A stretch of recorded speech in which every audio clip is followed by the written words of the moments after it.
second. We're waiting for the chairman. Okay, thank you.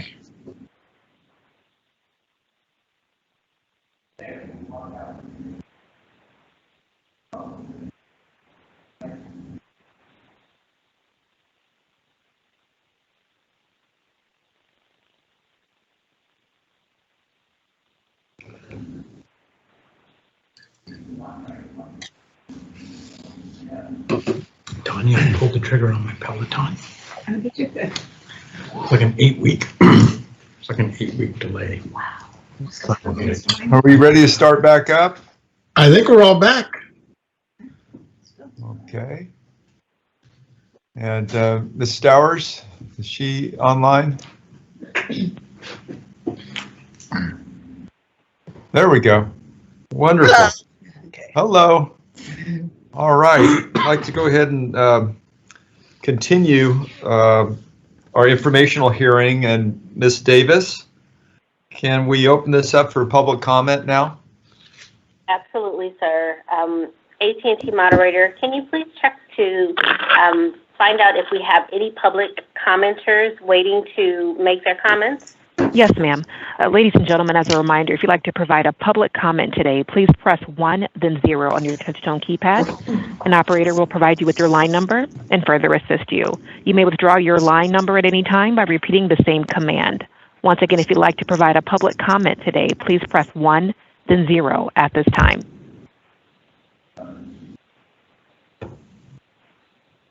And first, we'll go to line number 67. Line 67, your line is open. Thank you. My name is Greg Dolan, and I appreciate having this brief opportunity to speak. I reside in Santa Barbara, California. I own mixed-use property in Grover Beach. My tenants are struggling right now to maintain their businesses. There are 3 of them. My current property taxes are over $20,000 a year, and I'm struggling to make ends meet and also not pass on new costs to my struggling small private business owners. Proposition 15 would have a devastating effect on their businesses if I suffered the planned property tax increase.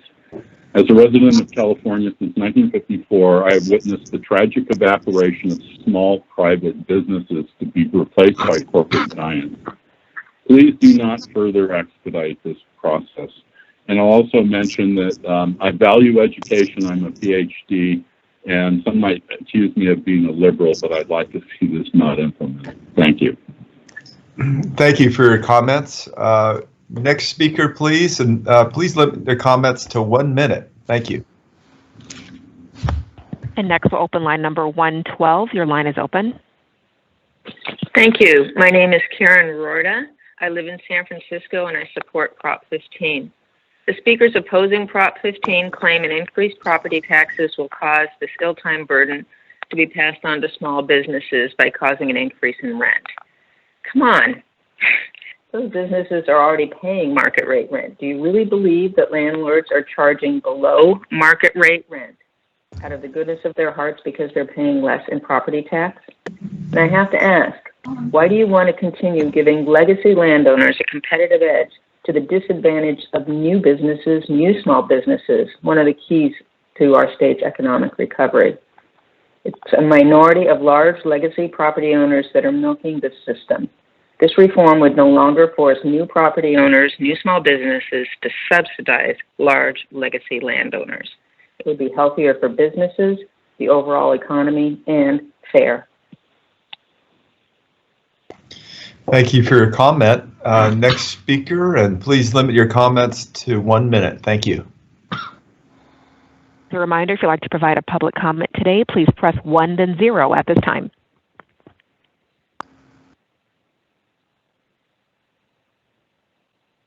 And just 1 moment, please. The participant's currently with an operator.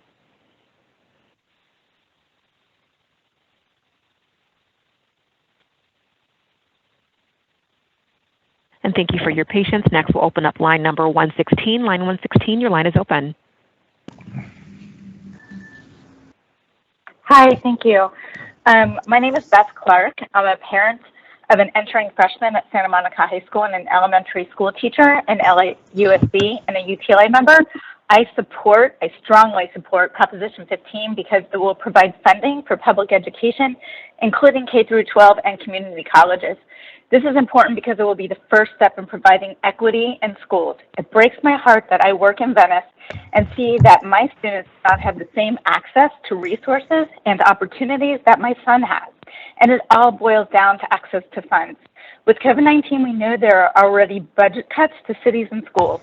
We need to bring equity into society, not this continued demise of the underserved communities and the continued support and funding of the super rich.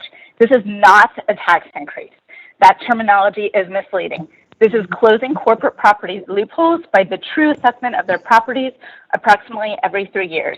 Why should a new small business pay tax rates at the 2020 value assessment of their property, while another, such as Disney, pays tax rates based upon their 1978 value assessments? Proposition 15 would reclaim $12 billion every year for our schools and local services by closing corporate property tax loopholes, all while protecting homeowners. Your time's up. Okay, thank you. Yeah, your Okay, time's thank up. you. Thank you. Appreciate it. Next speaker, please. Please limit your comments to 1 minute. Thank you. And at this time, we have no further public comments. Okay, now do we have any written comment, Mr. Nanjo? Yes, we do. We have a couple leftover written comments that came in right at the close of number 2, so I'll read those first. First from Stacy E. We adamantly oppose Proposition 15. Our family is 3 generations managing our commercial properties in California, born and raised and residing in California since birth. We have various sizes in property and tenant sizes. We are not a big corporation. Our tenants are mom and pop businesses trying to live the California dream just as we are. Reappealing Proposition 13 with Prop 15 will kill businesses in California and force owners to pass rent increases unnecessarily to its tenants due to not being able to afford the property taxes on its properties. We are already taxed as much as we can afford as small commercial property owners. As of right now, many of the measures and propositions that have just been voted on in California still have yet to see their effectiveness. The roads are a mess, and yet we still pay numerous taxes on fuel and transportation. So we can then go to members. In closing, we want to our voice to be heard in opposition of Proposition 15. Sincerely, Stacy E. The next item is from Margot Friedstad. My name is Margot Friestad. I'm a homeowner and small business owner in San Francisco. I support Proposition 15 because it will close massive loophole allowing large businesses to skip paying their fair share of property taxes in California. My kids attended underfunded public schools, even though my family pays and has paid for many years a disproportionate share of property taxes. The parents at the school raised money for copy machine and paper in the school office. We raised money for school library books, for art, for music in the school, even for a PA teacher. It's been many years since schools in the state have had school nurses. All of these things are now considered extras. We were completely normal parts of, which were considered completely normal parts of schooling when I was young, when large businesses paid their fair share of property taxes.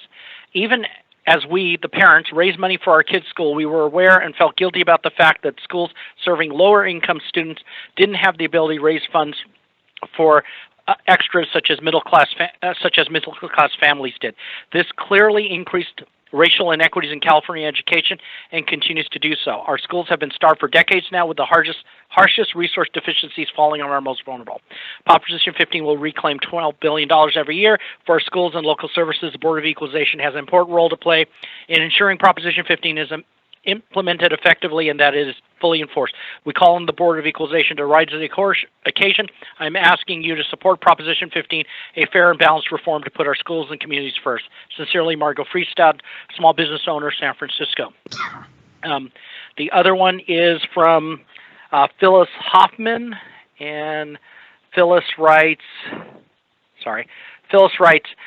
my name is Phyllis Hoffman. I'm a teacher in LA in the LA Unified School District. I support Proposition 15 because it will provide funding for public education, including K-12 through community colleges. This is important to me because 80% of the students in LAUSD live in poverty. Poverty causes trauma because of food insecurities, lack of access to health care, and living in areas where you're exposed to more violent crime.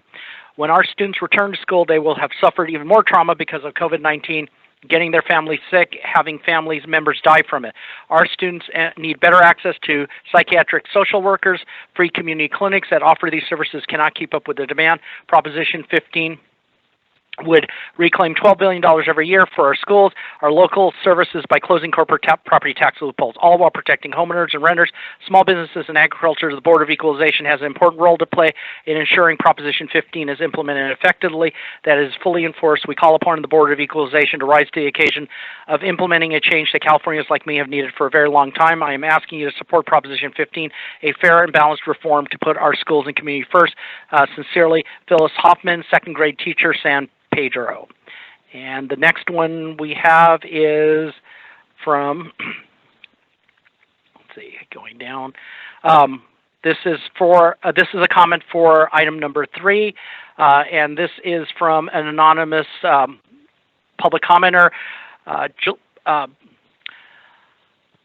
California Board of Equalization. Dear Board of Equalization members, the Liberty Hill Foundation strongly supports the Schools and Communities First initiative, a measure that would close corporate property tax loopholes in order to reclaim investments for essential workers, local governments, and schools. Liberty Hill has been working to advance social, economic, racial, and environmental justice in the Los Angeles region since 1976 through grants, training, and alliance building. This measure is 100% aligned with our vision and mission. Even before the pandemic, California schools and local governments were in desperate need of resources and support. Whether addressing affordable housing, homelessness, educational equity, local basic services, public health, or environmental sustainability, most of our schools, community colleges, and local governments are starved and for needed resources to fully meet the needs of our most vulnerable as well as many other Californians. As a philanthropic organization, we have stepped up our support of nonprofit organizations serving people and communities most devastated by the pandemic and its repercussions. However, the resources of foundations are limited. It is time for us to find a more structural solution to our chronic underfunding of basic services and the looming budget deficit we face in this and coming years. Only government can do that.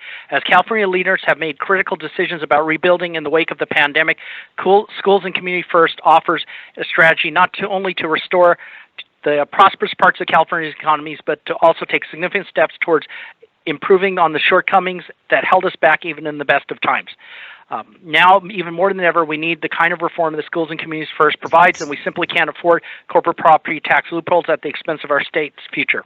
Schools and Community First would reclaim $12 billion for our critical local services, such as first responders and public schools, essential public workers, by closing corporate property tax loopholes that have overwhelmingly benefit those at the top for decades. In fact, a study by the University of Southern California showed that with such a measure, 78% of the revenue would be generated by only 6% of the commercial and industrial properties, illustrating the fact that a fraction of the top corporations have not paid for their fair share. Moreover, this initiative would protect homeowners and renters, small businesses, and agriculture from any changes. This is a choice between protecting tax breaks for those at the top or supporting schools, local governments, and essential workers at a time when they need it most. Liberty Hill Foundation strongly urges you to support schools and communities first. Thank you for your support. Michael Pritchard, Senior Director, Strategic Initiatives, Liberty Hill Foundation.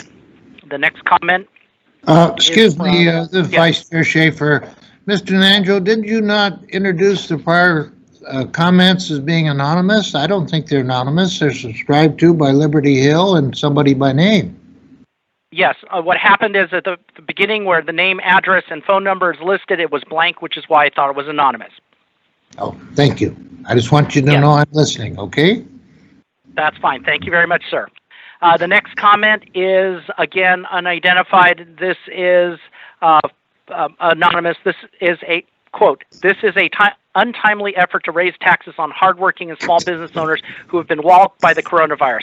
Proposition 15, most hardest hit by this tax increase will be older properties where minority business can now afford to operate. This is a bad idea, and it will put the last nail in the coffin for minority-owned small businesses. And the next comment is from Jennifer Bestor, who writes,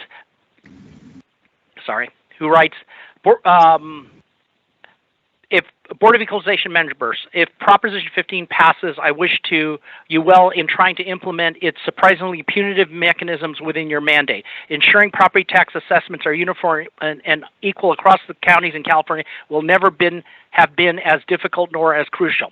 Never will the temptation to game the system have been higher for assessors, and never will their offices have been so stressed. I wish this was a close the loophole measure that would make your mandate easier. Instead, it makes one group, commercial property tax owners, property owners, bear a disproportionate share of local services. With the residential market valued according to assessor's report at 5% of value market now, and rarely more than 80%, keeping commercial properties permanently at 100% of market rates represents a 40% plus surcharge. I wish this was a measure that respected local economies and public services. Sadly, it does not, moving massive amounts of property tax beyond each county's boundaries, breaking protections provided by now by Article 13A, Section A1A, and Article 13, Section 24B of the Constitution. Roughly $1.5 billion of property tax will leave those counties that allocate a high proportion to education, as well as high-cost counties, never to return. I wish this was a measure that encouraged cities and counties to invest in housing. Instead, it makes commercial property even more of a valuable source of tax revenue. With a perennial 40% premium from commercial properties on top of sales tax and other taxes and fees, with no resident children to educate, we will see more, not less, incentive to attract commercial development. Finally, I wish this was a measure that respected community-funded basic aid districts, the districts in high-cost areas that equitably provide education to low public school students. Sadly, unlike the legislative-referred Proposition 19, which respects those districts, it strips all but $100 per student of local tax. That $100 to be decreased again by new business property exemptions. Having worked for over a decade to get more stable, reliable property tax into California schools, it saddens me that the smash and grab solution rather than the closed loophole is before the voters. It saddens me more that the proponents are quick to show how much additional revenue will be raised in each county, but in 3 years have never published an easy calculable amount that will be moved into the central pot in Sacramento, never to return. It is fair to wonder if this is because the mechanism so favor Los Angeles counties over all others. Or is it because proponents don't wish to acknowledge the door they opened for centralization and redistribution of $24 billion of property tax left to schools? After all, this is a 2004 law known as the Vehicle License Fee Swap, removing over $9.4 billion of education allocated property tax while returning only $6.4 billion in Proposition 98 state aid funding. Limited only by the fact that property tax has not gone beyond county boundaries, I wish you well. Your role is crucial in trying to attain some balance between newly competing factions. And at this point, I will turn it over to Ms. Renati to read the others. Ms. Renati? I'm on. Thank you, Henry. Thank you. The next comment is from Kit Sagnor. The comment is, my name is Kit Sagnor. As a community college librarian for 24 years, I have worked with students in every discipline and program and have seen the erosion of educational opportunity resulting from Prop 13. Because education is a public good, contributing to the overall health, happiness, and prosperity of the state, the effect of Prop 13 has been to impoverish all of us.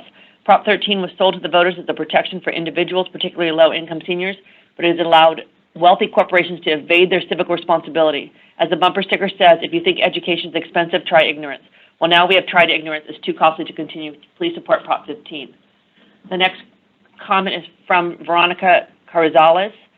Hello, my name is Veronica Carrizales. I'm a parent and work for a nonprofit organization that represents communities of color across the state. I support Prop 15 because our state needs this. The pandemic that we are currently going through demonstrates the great disparities in health in our state. People of color are dying disproportionately from COVID-19 because they suffer disproportionately from chronic conditions, and eliminating these disparities will require additional resources. Prop 15 will reclaim $12 billion every year for our schools and local services by closing corporate property tax loopholes, all while protecting homeowners and renters, small businesses, and agriculture. The Board of Equalization has an important role to play in ensuring that Prop 15 is implemented effectively and that it is fully enforced. We call on the Board of Equalization to rise to the occasion of implementing a change that Californians like me have needed for a long time. I'm asking you to support Prop 15, a fair and balanced reform to put our schools and communities first.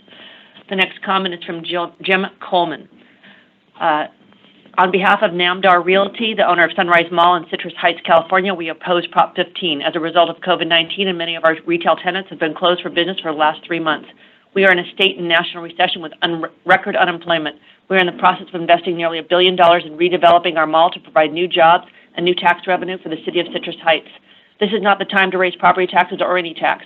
While the $12 billion tax increase may seem like a tax on the wealthy commercial property owners, is really a $12 billion increase on the citizens of California through increased prices on everything sold at every retail venue. Prop 15 is a serious job-killing tax. Prop 15 makes it more difficult than ever to retain businesses and attract new businesses to the state. We hope you to join us in opposition to Prop 15. Thank you for the opportunity to share our opinion. Sincerely, Jim Coleman.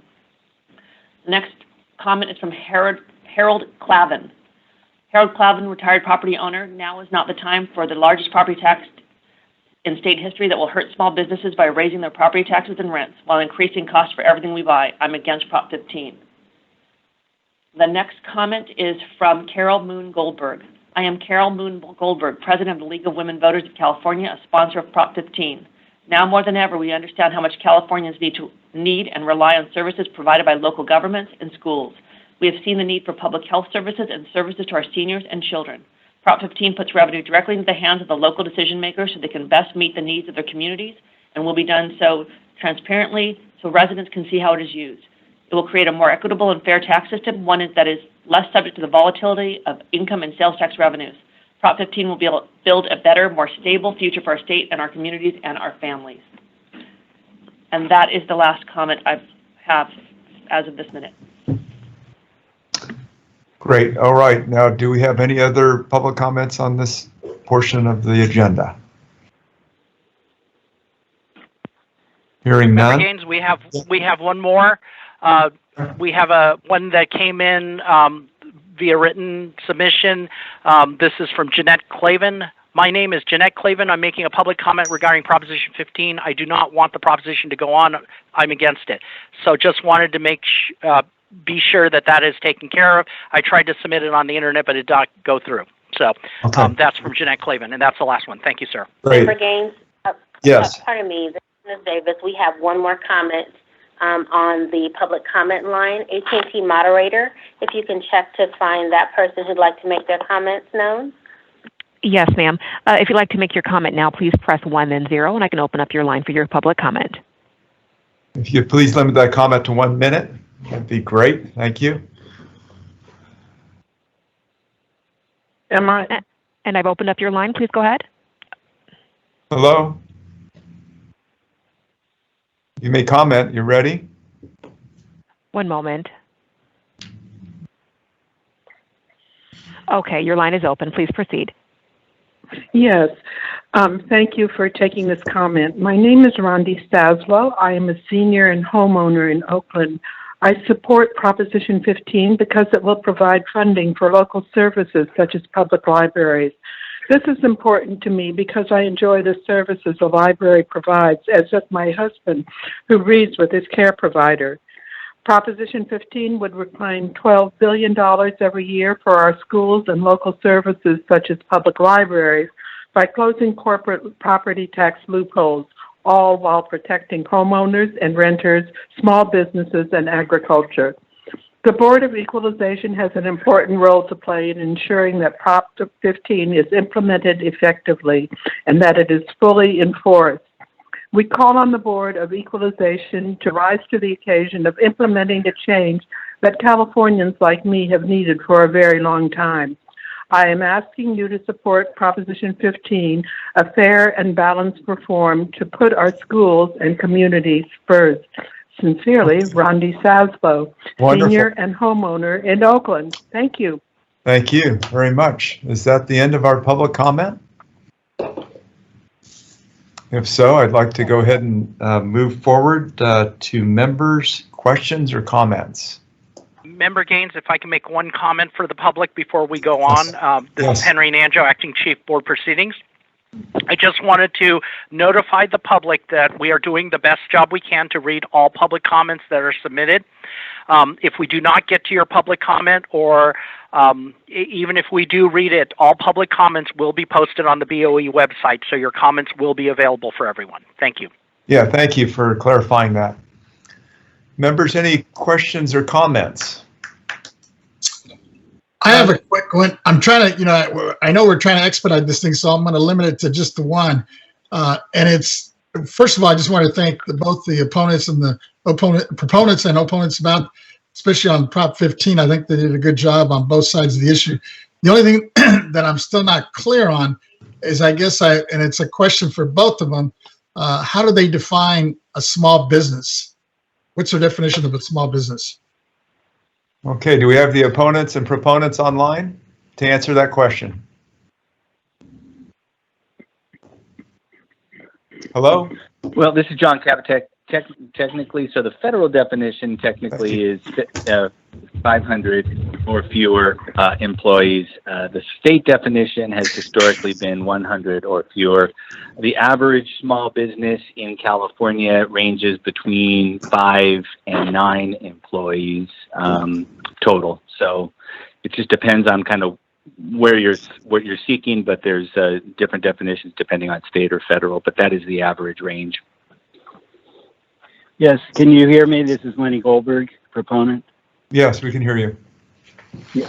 Oh, good. Okay. In the measure, it's 50 employees or less, which is used there are a variety, as Mr. Kabatek pointed out, a variety of definitions, 500, 100. In some places in state law, it's 25 or less,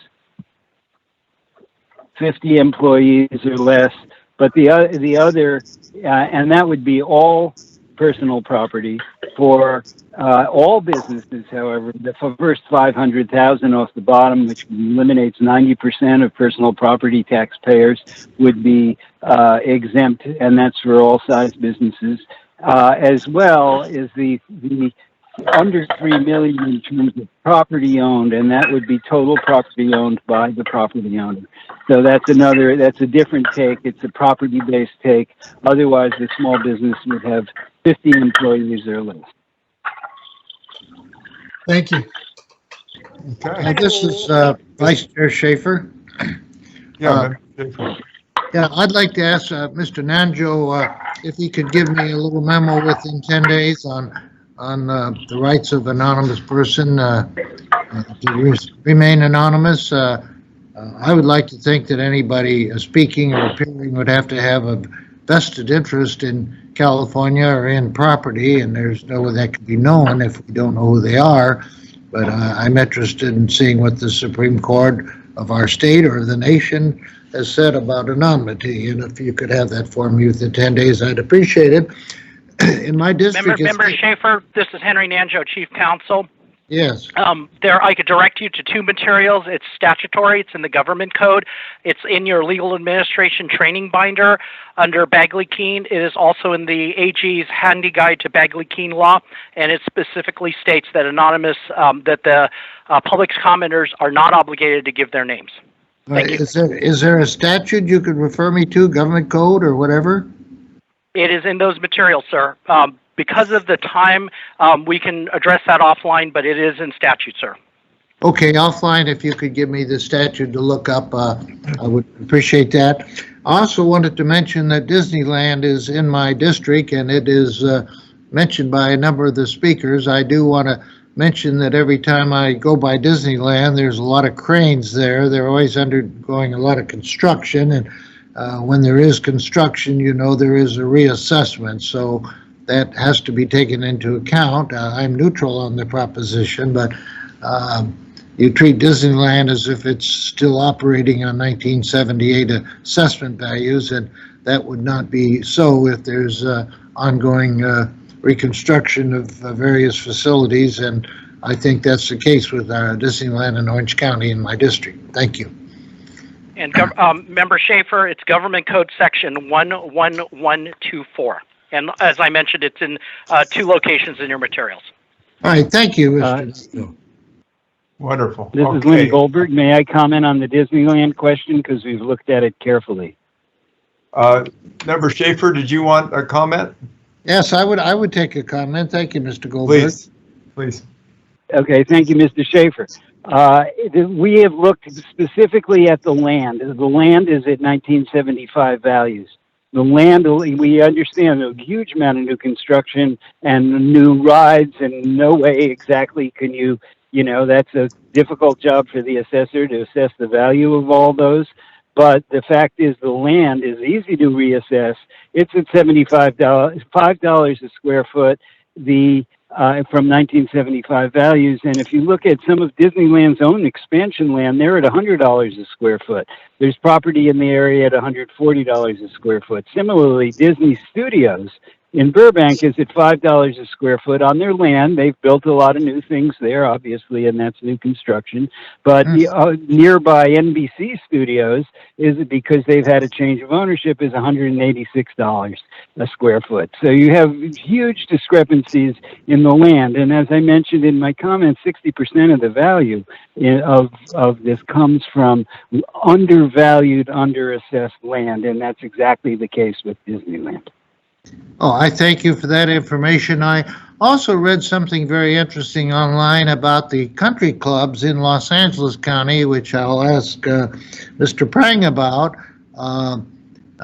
Many people think they should be reassessed, even though they go back to Howard Jarvis days, because there has been an ongoing turnover in membership, and people die, people stop belonging to the club, and if you have a sufficient turnover in the membership of any given golf club, there's a turnover in ownership sufficient enough, I think, arguably, to trigger reassessment. And I'm glad to see some minds greater than mine pursuing that. I just wanted to mention that, and I'll mention Mr. Prang, who has responsibility for all the golf clubs in Los Angeles County. Thank you. All right. Any other comments? Yes. I hate to interrupt. This is Ms. Davis. I just want to remind everyone who has the ability to, who is signed in as a host, if you can please make sure that your phone stays on mute unless you are making a comment at that time. Thank you so much. Wonderful. Okay, thank you. Other members of the board, comments or questions? Okay. All right. I think we can move ahead then to the next portion of our agenda. And Ms. Davis, could you please call our next item? Our next discussion item on the agenda is the impact on the State Board of Equalization. Member Gaines, are you prepared to introduce the panelists for this item? Yes, I am. Thank you. You're welcome. Yeah, thank you for our panelists that are going to speak to the issue of the impact on the State Board of Equalization in the event that Proposition 15 passes. And our panelists are Brenda Fleming, the Executive Director of the California State Board of Equalization, Henry Nanjo, our Chief Counsel, California State Board of Equalization, David Young, Deputy Director of the Property Tax Department at the BOE here, and Lisa Thompson, our Taxpayers' Right Advocate here at the BOE. So I don't know if you, Brenda, did you want to start off, or is there someone else on the panel? Start off. My pleasure, thank you. And if you don't mind, sir, I'd like to have Dave Young follow my comments, then followed by Lisa Thompson, and then Mr. Nanjo, giving his voice a bit of a rest here, and have him wrap it up. So thank you for that. Thank you. And I believe my team is online, and so I'll be passing it off to you directly, just for the succinctness of time. So members and audience, good afternoon. This is Brenda Fleming, Executive Director, and honorable members, thank you for this opportunity to participate in this discussion. We appreciate engaging with the public, with the taxpayers, and other stakeholders to discuss and gather additional information about this significant ballot initiative and how it will affect the property tax industry, California's 58 counties, and our work here at the Board of Equalization. Today, members and audience, my staff will provide a high-level overview of the implementation of Proposition 15, the Split Roll Initiative, and specifically its impact on BOE's tax administration duties. As you've heard today, this initiative is broad and complex, and we appreciate the opportunity to add context to the initiative's impact on the BOE. I applaud the BOE board members and member Gaines for holding this informational hearing that provides a forum for the public and key stakeholders to participate in this very important discussion. And I'd now like to turn it over to Mr. David Young, who's going to give you a little bit more detail on the implementation aspects for and impact on BOE's property tax administration. Mr. Young. Yes, good afternoon, board members and the public. My name is David Young. I'm the Deputy Director of the Property Tax Department, and truly thank you for the opportunity to address the board. When I first contemplated an implementation plan of the split roll initiative, I realized it was going to be a big task, and the impact on the board, the Property Tax Department, was going to be real. It was going to be substantial, and it was going to be sustained. The first thing I did was I took a look at, just to give it some context, the history, a little bit of history, to see if I can learn some lessons from there. Prop 13 was proposed in 1978 and adopted and became effective in 1979. Realistically, it took till 1983 to get most of it implemented. So there was a long lead-up time for the implementation. I took a look at most of the tasks that the Property Tax Department did and most of the guidance that we provided prior to Prop 13. Prior to Prop 13, most of our guidance had to do with the evaluation or the appraisal of property. Post Prop 13, we had a whole list of new topics that we were providing guidance on and answering a whole lot of questions on.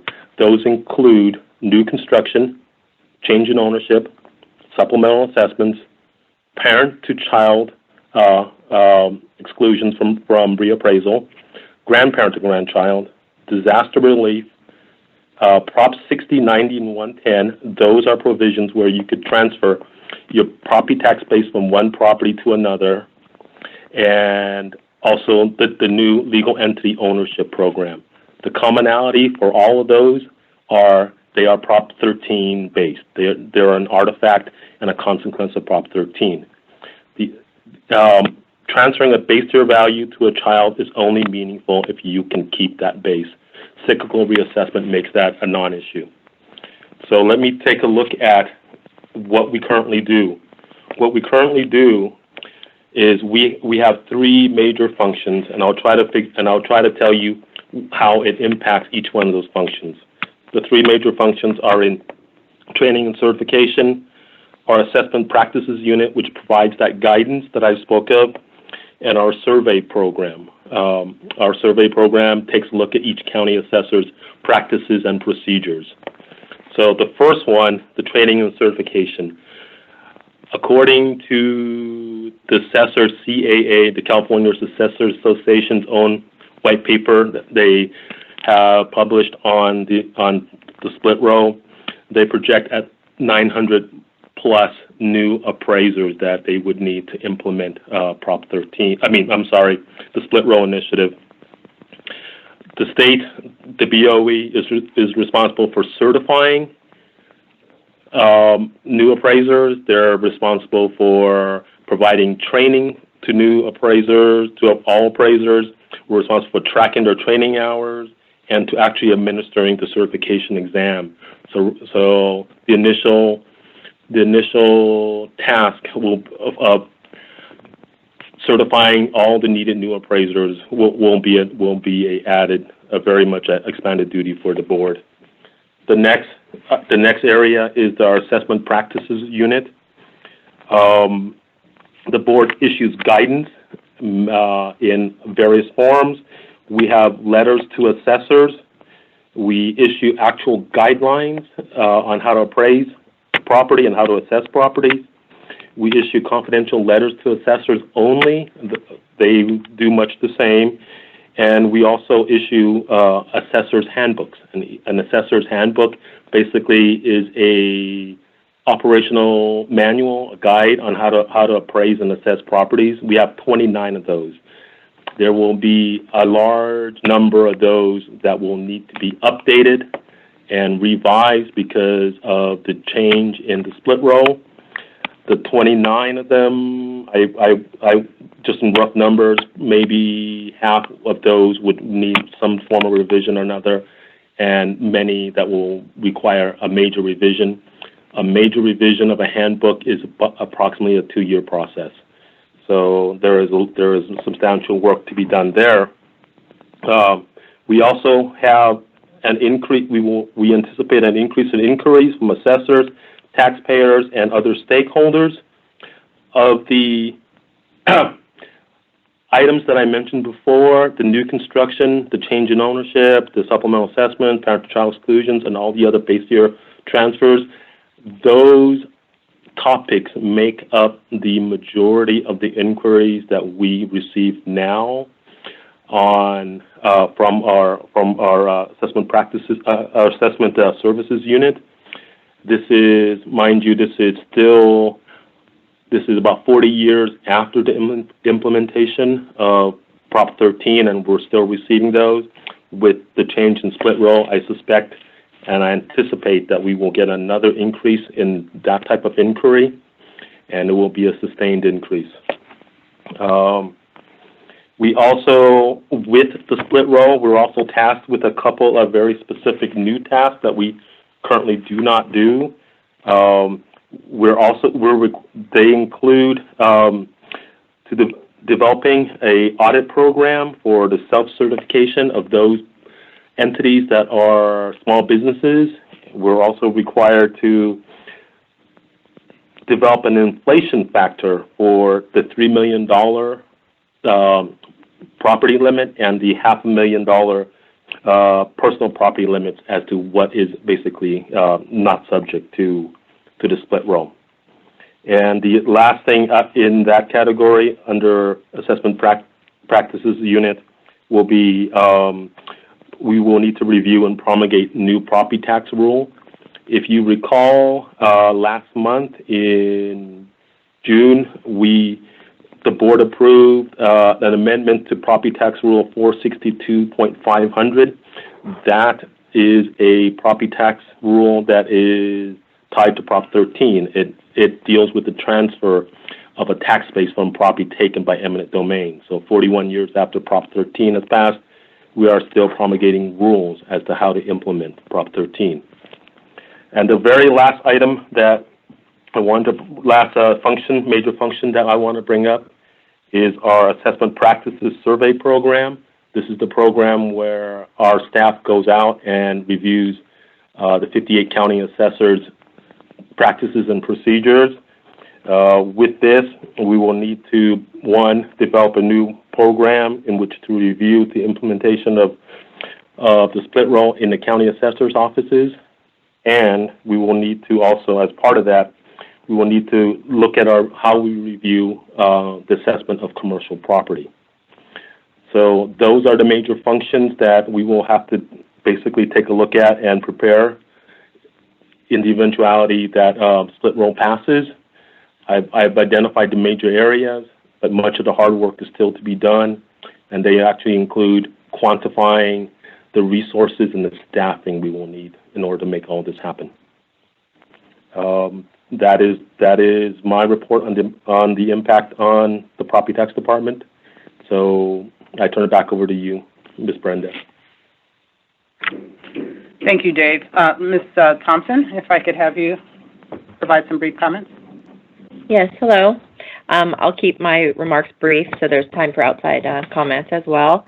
If the split roll initiative was to pass, it would have an impact on our Taxpayer Rights Advocate Office in several ways.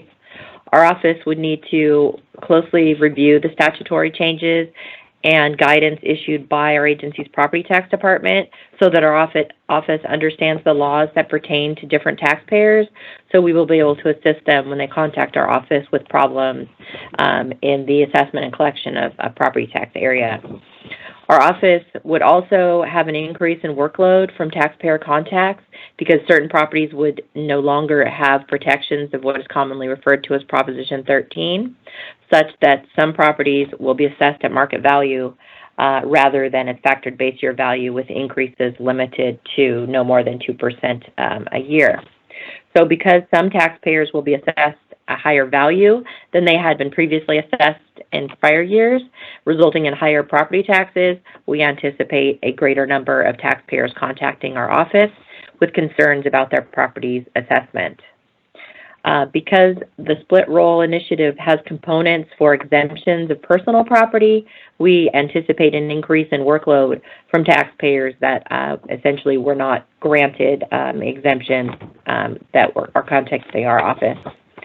We also anticipate an increase in taxpayers contacting our offices because of the time it may take for them to have an assessment appeals hearing. If more properties are assessed at market value, then that is likely to generate more assessment appeals, objecting to the applicant's value assessment. And so we also would see a workload increase in our efforts to educate taxpayers. So the Taxpayer Rights Advocate Office would anticipate consulting with the California Assessors Association on the need to develop certain educational materials that is written in simple, non-technical terms to assist these taxpayers in understanding the new aspects of the property tax law. We would develop information sheets that and incorporate them basically into the series of existing information sheets that we have put out by our office, which are aimed at providing basic information in simple, non-technical terms and directing taxpayers to resources. Thank you. Vice Chair Schaefer, I had a comment. I wanted to thank you, Ms. Thompson, for keeping your response to 2 minutes. I appreciate the work that your office is doing. You mentioned your offices at one point. Do you have more than one office, or did you just have the one office? No, it's just the office. When I was referring to our office's activities, plural, but yes, we have one office located in Sacramento, along with what is the number of people working with your office? 5, 10? I don't know the size of it. No, substantially less than that.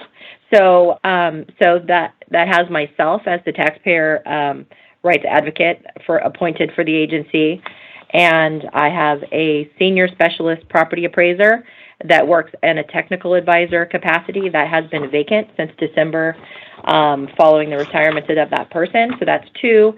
And then we have an office technician that answers the phone and takes intake information and basically maintains histories on cases and things. So that is the composition of my office. Thank you for your comments. Yeah, that seems very efficient. Thank you. Very much. Thanks. Fernando? Yes, thank you, Ms. Fleming. Good afternoon, board members and members of the public. For the legal department, really what split roll is going to affect is the purpose and intent language of the initiative calls for BOE to maintain its oversight function of the property tax system and to assist in the implementation of the measure. Because this initiative does not do away with Proposition 13, oversight responsibilities will be required in addition to the current BOE functions.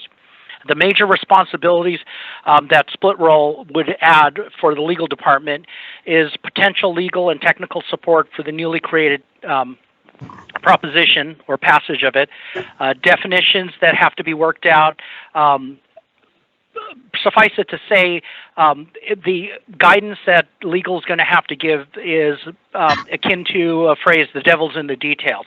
The legislature and BOE will have to, as prior speakers have mentioned, work out these details. Legal will have to interpret the intent of the legislation, work with the various parties and stakeholders, and try to implement this. We would be supporting Dave Young's property tax department and working with the definitions, the small business exemption, assessment appeals, the thresholds, how that's going to be implemented, and likewise, we will probably have to interpret statutes and promulgate a numerous number of regulations to help guide various parties and stakeholders into the new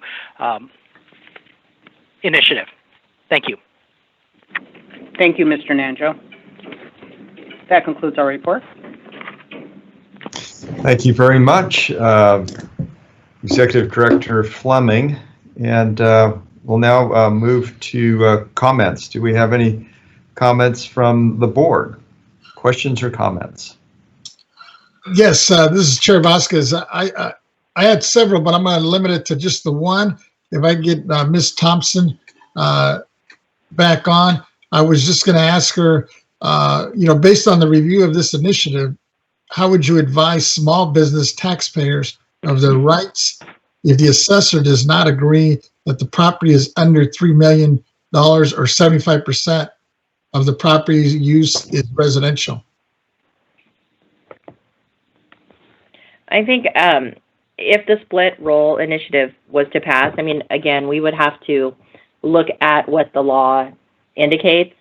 And then if we had a taxpayer that was contacting us, indicating that, they thought they either fit within that criteria or did not fit within that criteria, then we would work with the assessor's office to kind of find out the information about their assessment, how that was determined, and then work with that taxpayer to kind of explain it to them and try to work amongst those parties. Thank you. All right, board members, other questions? I did have one just in terms of clarification.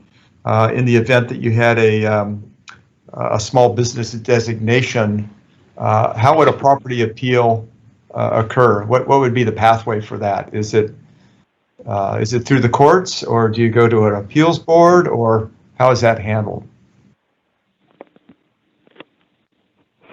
I'm sorry, I don't have an answer for that at this time.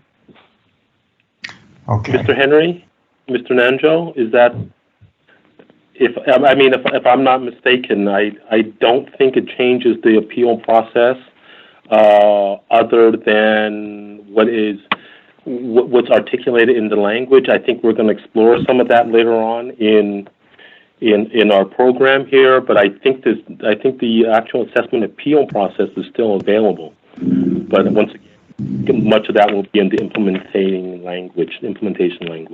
That is correct, Mr. Young. This is Henry Nancho, Chief Counsel.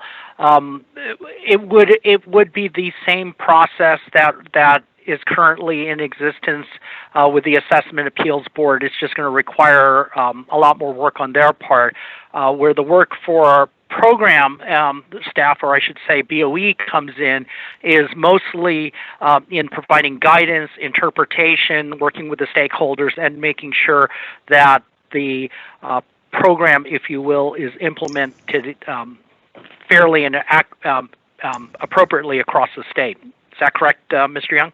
Yes. Okay. Thank you. Great. Now, I'm wondering if, Mr. Young, could you help in terms of giving us a timeline in the event of the passage of Prop 15? What is the timeline for hiring the proper staffing that we would need at the BOE in terms of additional appraisers and such? Yes, thank you for the opportunity to address that. Right now, we are in the midst of actually developing that implementation program. We're trying to step out the timeline it really would take in order to not only hire, but to hire, train, and have each one function at a full journey level. That being said, the number of folks that we anticipate that we think we will need, even if we were able to do the hiring all in one fell stroke, it would be very, very tough for the current staff to actually bring them in and actually train them to the point where they are able to function, like I said, at a full journey level. It is a multi-year process. To train an appraiser to appraise commercial, and especially commercial industrial property, on average, if you take somebody in, even as a seasoned or an experienced residential appraiser, it takes at the minimum 3 years to have them function at that full journey level of a commercial industrial appraiser, and 3 years, in my opinion, is optimistic. Okay. All right. Great. Thank you for clarifying that. Members, any more questions or comments? Okay. All right, then why don't we go ahead and open this up to public comment? Ms. Davis, could you do that, please? Absolutely, sir. AT&T moderator, can you please let us know if there's anyone on the line who'd like to make a public comment regarding any of this, regarding this matter at this time? Thank you. Once again, if you would like to provide a public comment, please press 1 and then 0 at this time. We'd like to limit those comments to 1 minute, please.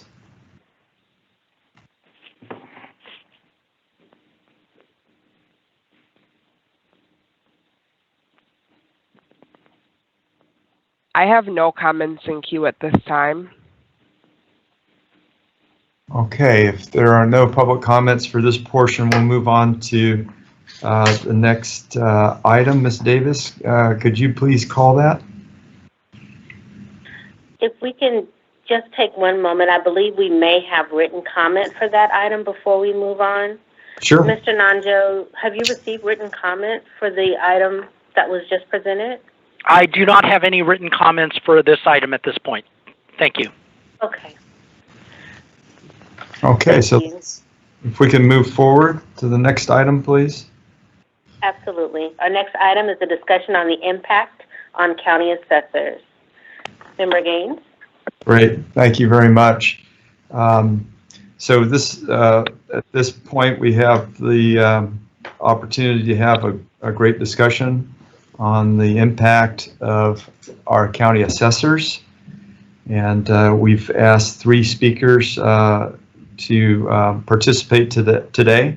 All of them are elected county assessors, one from a large county, one from a medium-sized county, and one from a small county. And we have Jeffrey Prang, the Los Angeles County Assessor, along with Don Gakel, who is the president of the California Assessors Association, along with being the Stanislaus County Assessor. He's representing the medium-sized counties. And Leslie K. Davis of Calveras County, who is the assessor of that county representing small counties. So that is our 3 panelists, and who would like to begin that panel discussion?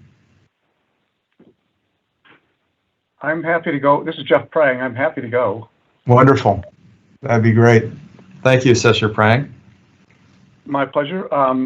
Mr. Gaines and honorable members of the board, thank you for the opportunity to be here today. I'm Jeff Prang, the assessor of LA County. And I did want to reiterate that I'm here to speak neither in favor or against the measure, but simply to describe the operational administrative impacts it's going to have on my department. So LA County is the largest local assessment jurisdiction in the nation, with about 2.6 million parcels and business assessments valued this year at $1.77 trillion. And this accounts for about 25% of California's total property value. In terms of property volume and department size, we stand alone even amongst the other large counties in California. So what does it look like in split roll look like in LA County? Of those 2.6 million parcels and business assessments, we estimate that 200,000 are commercial industrial properties that could be subject to a reassessment under the split roll. Not all 200,000 will meet the $3 million aggregate value threshold that would cause them to be reassessed, but every one of them will still need to be appraised to determine that fact. So, insofar as analysis of workload, 200,000 is the relevant number. Currently, my office reassesses between 5,000 and 10,000 commercial industrial properties on an annual basis. Under Prop 15, assuming the legislature chooses a 3-year cycle for reassessment, approximately 67,000 commercial industrial properties will need to be reappraised each year. This is roughly a 10-fold increase in my commercial industrial appraisal workload. In addition to the appraisal workload increase, this will have a significant effect on assessment appeals, which are already heavily backlogged in LA County, with some taking many years to resolve. We have close to 30,000 current backlog in assessment appeals. Not only are we likely to receive appeals for most, if not all, of reassessed commercial industrial properties, but as resources are diverted from residential appraisal to increase workload in commercial appraisal demands, we will very likely see an increase in residential appeals, as we will be much more dependent on computer-generated modeling for residential appeals. and that type of modeling is not very precise. Preparing and arguing cases in response to a split roll reassessment will be a very real obstacle to further implementation of the split roll, creating backlogs in appraisal work that will translate into deferred annual revenue. This is because the current law requires that appeals be heard within 2 years, whereas value changes have 4 years. I know there's some language, some imprecise language dealing with this issue, but that still remains a concern to us. LA County already suffers from an, I'm sorry, let me repeat myself. We estimate that the current backlog costs the county about $20 to $30 million a year in property tax revenue as we carry over work that was completed in one fiscal year into the next. And this condition is almost certainly going to be more dramatic under split roll, at least initially. Prop 15 will also increase the exclusions and exemptions workload. LA County currently processes about 12,000 exclusions annually. That's the parent-to-child, senior replacement, disabled, et cetera. Under split roll, an estimated 85% of commercial industrial properties will fall under the $3 million threshold, the owners of which will be required to file an annual exclusion. This means that the processing of over 160,000 exclusions annually, a 13-fold increase in the current workload. It's important to emphasize here that despite 85% of CI properties potentially qualifying for exclusion, it does not relieve me of the obligation to conduct an appraisal, which is necessary to determine that they qualify. We still need to do the work on the larger universe of commercial industrial appraisals. There will be a similar workload impact for exemptions. We process about 16,000 per year. However, under split roll, small businesses qualifying for the exemption a business personal property will need to file annual certifications. This is a new process that will require additional resources and the development of a new internal operational discipline. While all businesses may not be required to file for the $500,000 exemption, they still receive the exemption, which results in us having to do the work. This dramatic increase in workload requires a corresponding increase in staff. We currently have about 1,350 employees, of which 550 are appraisers, and of which 140 of those are commercial industrial appraisers. Under split roll, we estimate that we'll need an additional 500 commercial industrial appraisers in LA County alone and about 1,000 statewide. One of the greatest challenges in implementing this will be the hiring and training of those 500 appraisers and giving them that type of training within the rollout period. Commercial industrial appraisals are complex and unique. The appraisal is much correspondingly advanced. The state standard for training a commercial industrial appraiser is 5 years minimum training and work experience in order to be shifted over to commercial industrial appraisers. So even if I could hire 500 appraisers the day after split roll passes, which I definitely cannot, I would still need at least 5 years before they're ready to undertake the work. In LA County, new hires currently go through an intensive 1-year training program that consists of both classroom and field work. In a good year, I can hire 2 classes of 30 appraisers each. With regular retirement and attrition, I lose about 25 to 30 appraisers a year, netting on those good years, maybe up to 30. Retention, we anticipate retention will be an issue, as a lot of my most experienced commercial industrial appraisers will probably leave to work as tax agents, being drawn away by lucrative salaries that I cannot hope to match. We're exploring new ways to train and recruit appraisers, but given the sheer number of experienced appraisers needed, there are few solutions other than time to meeting the staffing requirements under split roll. Our interim strategy to implement it should pass is we will likely limit residential appraisal, shifting all of our undertrained residential appraisers to doing commercial work and relying on computer-generated models for single-family homes. And it's important here, as I stressed before, that these models are not accurate, so we can expect an increase in appeals. And then we'll get more appeals on the commercial side because we're going to have undertrained residential appraisers doing that work.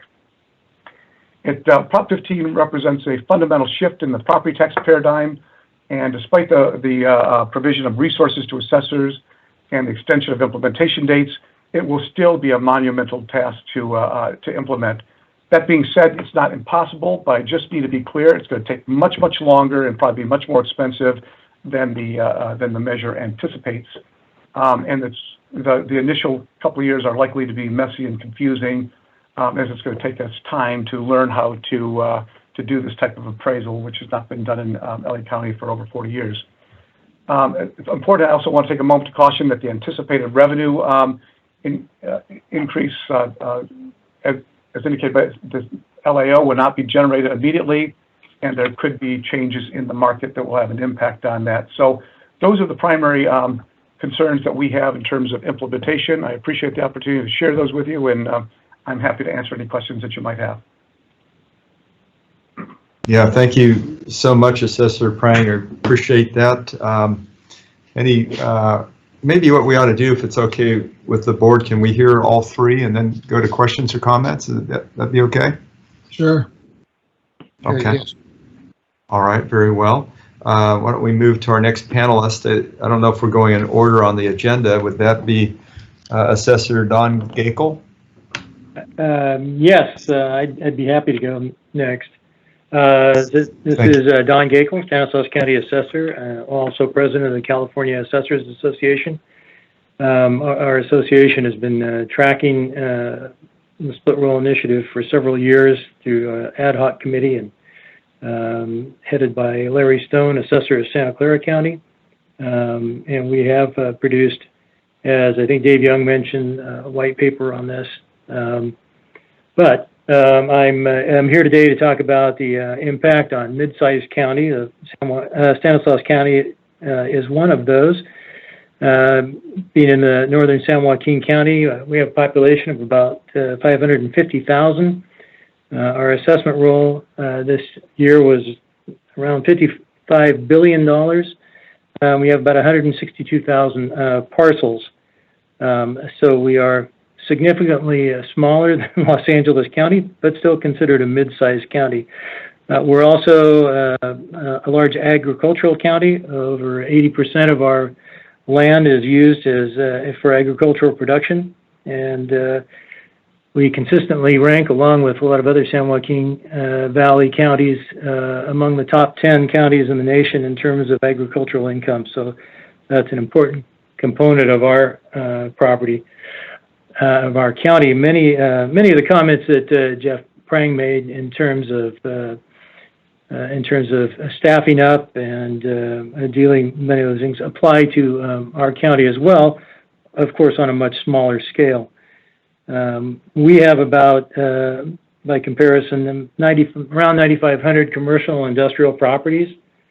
A very, very rough analysis of looking at assessed values on those properties leads me to believe that we would have at least a third of those properties potentially subject to reappraisal under the Proposition 15, based strictly on the relative market value of the properties.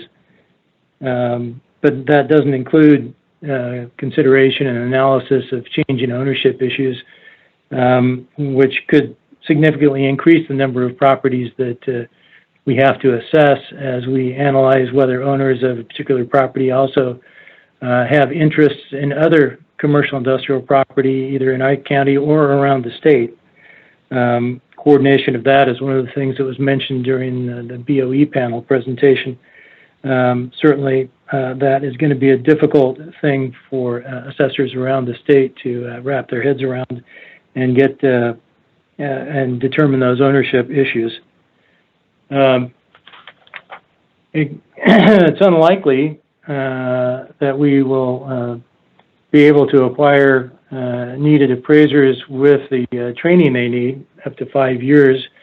We're estimating that given the projected workload numbers that I talked about, we could be seeing anywhere from 700 to 1,000 extra appraisals per year, plus the associated appeals work that will come with that. And we're estimating up to 8 additional appraisers, which is a significant increase for us, given that at this time we have 7 commercial industrial appraisers in the office. We would need to move many of our residential appraisers, just as Los Angeles County would do, to work in the commercial industrial property, and try and find appraisers to move in and do the residential work, and then train those up to commercial property appraisers as we have the opportunity. Well, of course, the assessor's statutory obligation to audit business property reporting isn't changed by Proposition 15, meaning that our auditor appraiser staff would be dedicated to that function and unavailable to work on commercial industrial property. Further, the exclusion from reassessment exemption requires that an exemption requires that assessors value a property before we can exempt it. It's unclear what the requirements will be on business property statements filing for application of a proposed exemption for personal property and fixtures. The implementation language of Proposition 15 references that a $500,000 exemption would be available to all businesses that don't qualify as a small business. But the specific language in Section 7 mentions that a $500,000 exemption is offered to each taxpayer. A business and a taxpayer are not necessarily the same thing, and so that is an issue that may have to be ironed out during the implementation process and the implementing legislation and discussion. Certainly that would be an allocation issue if we have to allocate $500,000 among the various properties that a taxpayer may own. Also, as I mentioned, we are an agricultural county, and specific language is important. There's already been a discussion from the president of the Farm Bureau and Mr. Goldberg regarding agricultural property. And again, the purpose and intent language of Proposition 15 states that residential property and homeowners will not be impacted in any way. For agricultural land, it states only the measure makes no change to the existing laws affecting the taxation or preservation of land. On specific language under Section 6, the measure states that residential property includes single and multifamily structures and the land on which they are built. Section 6 defines real property use for commercial agricultural production means land that is used for producing commercial agricultural commodities. So by referencing commercial agricultural production and referencing land only and not referencing improvements, the proposition appears to leave agricultural improvements open for reassessment. And I appreciated Mr. Goldberg's comments today, but certainly I think from a farmer's perspective, what's in writing is more significant to them than what is said. So certainly the implementation process will be important if the intent of the proponents is to exclude all agricultural property, including structural improvements. Certainly as an assessor, I would never confuse agricultural property with commercial property, but the proposition is unclear. It would create additional problems in that light in determining a $3 million exclusion level should those improvements be subject to reassessment. Stanislaus County estimated one-time and ongoing costs about $2.3 million during the phase-in period. Again, probably 8 appraisers and 3 technicians to review not only change in ownership issues, but to deal with the increased load of assessment appeals. And those are the end of my comments. Thank you. Thank you very much, Assessor Gaekel. And we can now wrap up with Leslie Davis, County Assessor of Calaveras. How are you, Leslie? I'm great, Member Gaines, and I hope you and the board are good as well. I want to thank you for inviting us to speak on the impacts of the split roll and recognizing that the impacts might differ based on the size of the county. But I have to tell you, as I listen to Jeff and Dawn, there are many common impacts, and they've addressed most of them. I'll just highlight some ways that they relate to smaller counties. The first, of course, being staffing. We're all just a bit concerned about that.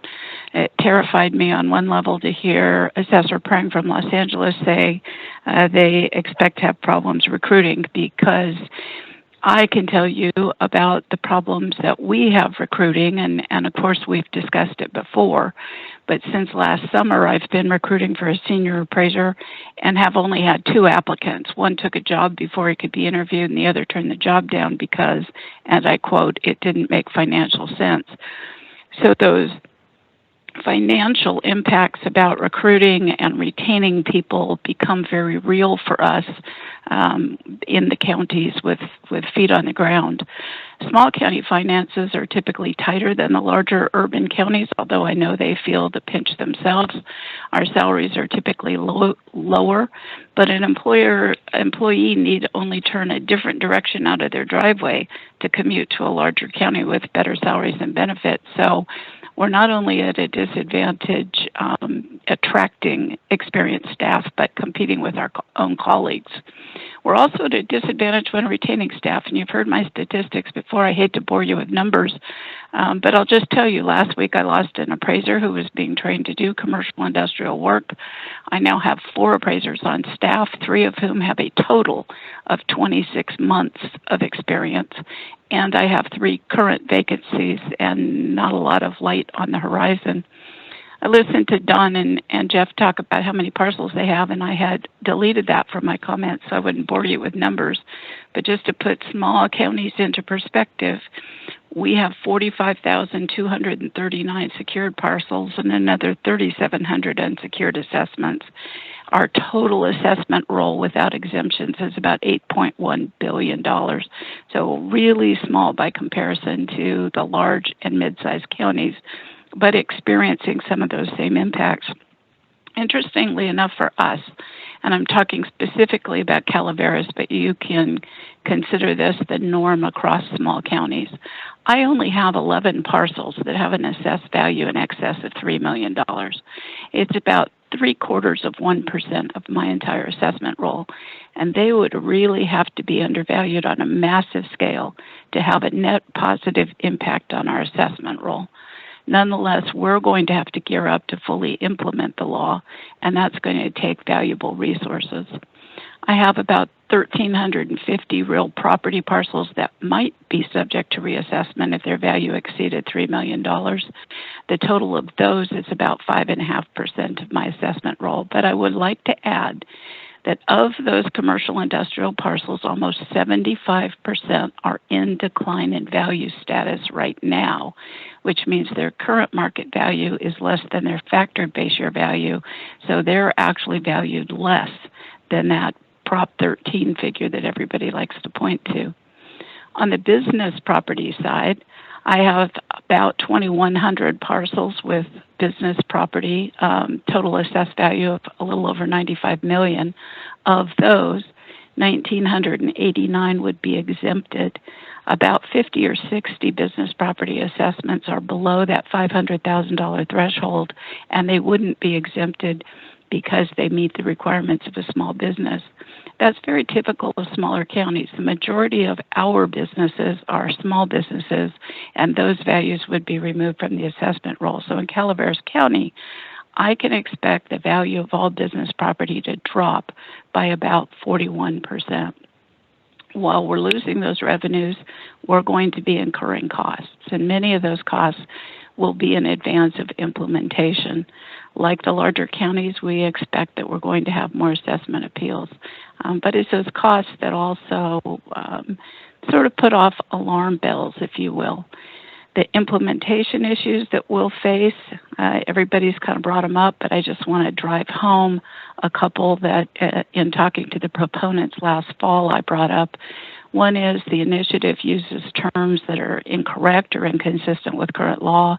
They call an exemption and exclusion. We'll end up having to work with the Board of Equalization on that and to develop systems that will be needed to coordinate this implementation statewide to ensure that we're all doing things the same way. For years I've heard assessors say we aren't revenuers. We assess property for property tax purposes, but we don't care how taxes are collected and allocated. It's not part of our responsibility, but we do know that we impact the budgets of counties and cities and special districts and school districts. And as I listened to Ms. Stowers' questions and comments this morning, I just would offer this view or perspective that this proposal may have the unintended consequence of creating a bigger gap between the wealthy areas and counties and the small rural counties. Our values are likely to go down if the proponents are correct and there's a huge influx of property taxes. It won't happen in the smaller counties. Smaller counties will probably see lower property tax revenues, which means our schools and public agencies will continue to suffer with their budget problems. If I could take a minute real quickly to kind of answer a couple questions that were brought up in the front of the beginning of the meeting. Ms. Stowers asked if there was another way to do this. It's no surprise to anybody who's talked to me about this. I believe the answer to that question is yes. The perceived problem with unequal treatment of commercial and industrial property has grown because the way the 1979 Assembly Task Force chose to implement Prop 13 as it relates to legal entities. As a result, commercial and industrial properties, which are typically owned by legal entities, have escaped that reassessment. The legislature could have fixed this, but there didn't seem to be any impetus to do so. She also asked if a split tax rate might work better, and that, as Dawn mentioned, Larry Stone likes to bring that up. He's been in the midst of this particular project since its inception. I think it's important to note the split tax rate would have its own complications, different implementation issues. For example, we would have to look at the use codes on each and every property to ensure that tax rate could be applied consistently. And we'd also need to map parcels by use, perhaps, in the case of a mixed-use property. It might work, but maybe not better. I would conclude, Mr. Gaines, by saying this. Asking us to describe impacts tends to get us to lean toward a negative view. I don't want my comments to be interpreted as favoring or opposing the initiative. If this proposition passes, I know my colleagues and I across the state will work with the BOE and BOE staff to develop the framework to move forward. We are elected to administer property tax law. We take that responsibility very seriously and truly appreciate the opportunity to express our thoughts about the challenges we may face in implementing a split roll. Thank you, Mr. Gaines. I'm sure we'll all be happy to answer questions. Great, wonderful. Thank you very much, Assessor Davis. And we'll open it up to the board. Board members, do you have questions or comments? Vice Chair Schaefer, I have questions of Mr. Prang. Mr. Prang, I have read an article where the country clubs in Los Angeles County, which have their land assessed back in the Howard Jarvis days, are getting away with murder tax-wise, but there's another side of it that the membership is continually changing because of deaths and people quit and new members come in.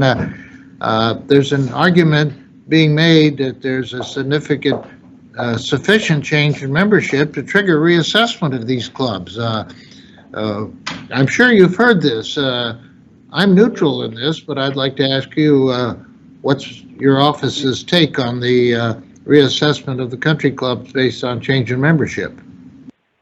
Thank you, Mr. Schaefer. I did have an opportunity to pull some information together. I heard your question previously. This matter has not been one that's come to my attention since I was elected in 2014. However, it was the topic of a conversation between our office and the Board of Equalization back in 2010, and I did want to call your attention to a request for legal opinion that the then Assessor Auerbach made, and it's number 09-255 in a memorandum from the board. But essentially, we studied whether or not whether the change in membership of golf courses over time created a reassessable event. We received guidance from the Board of Equalization that it did not, and So we are not reassessing golf courses and clubs based on that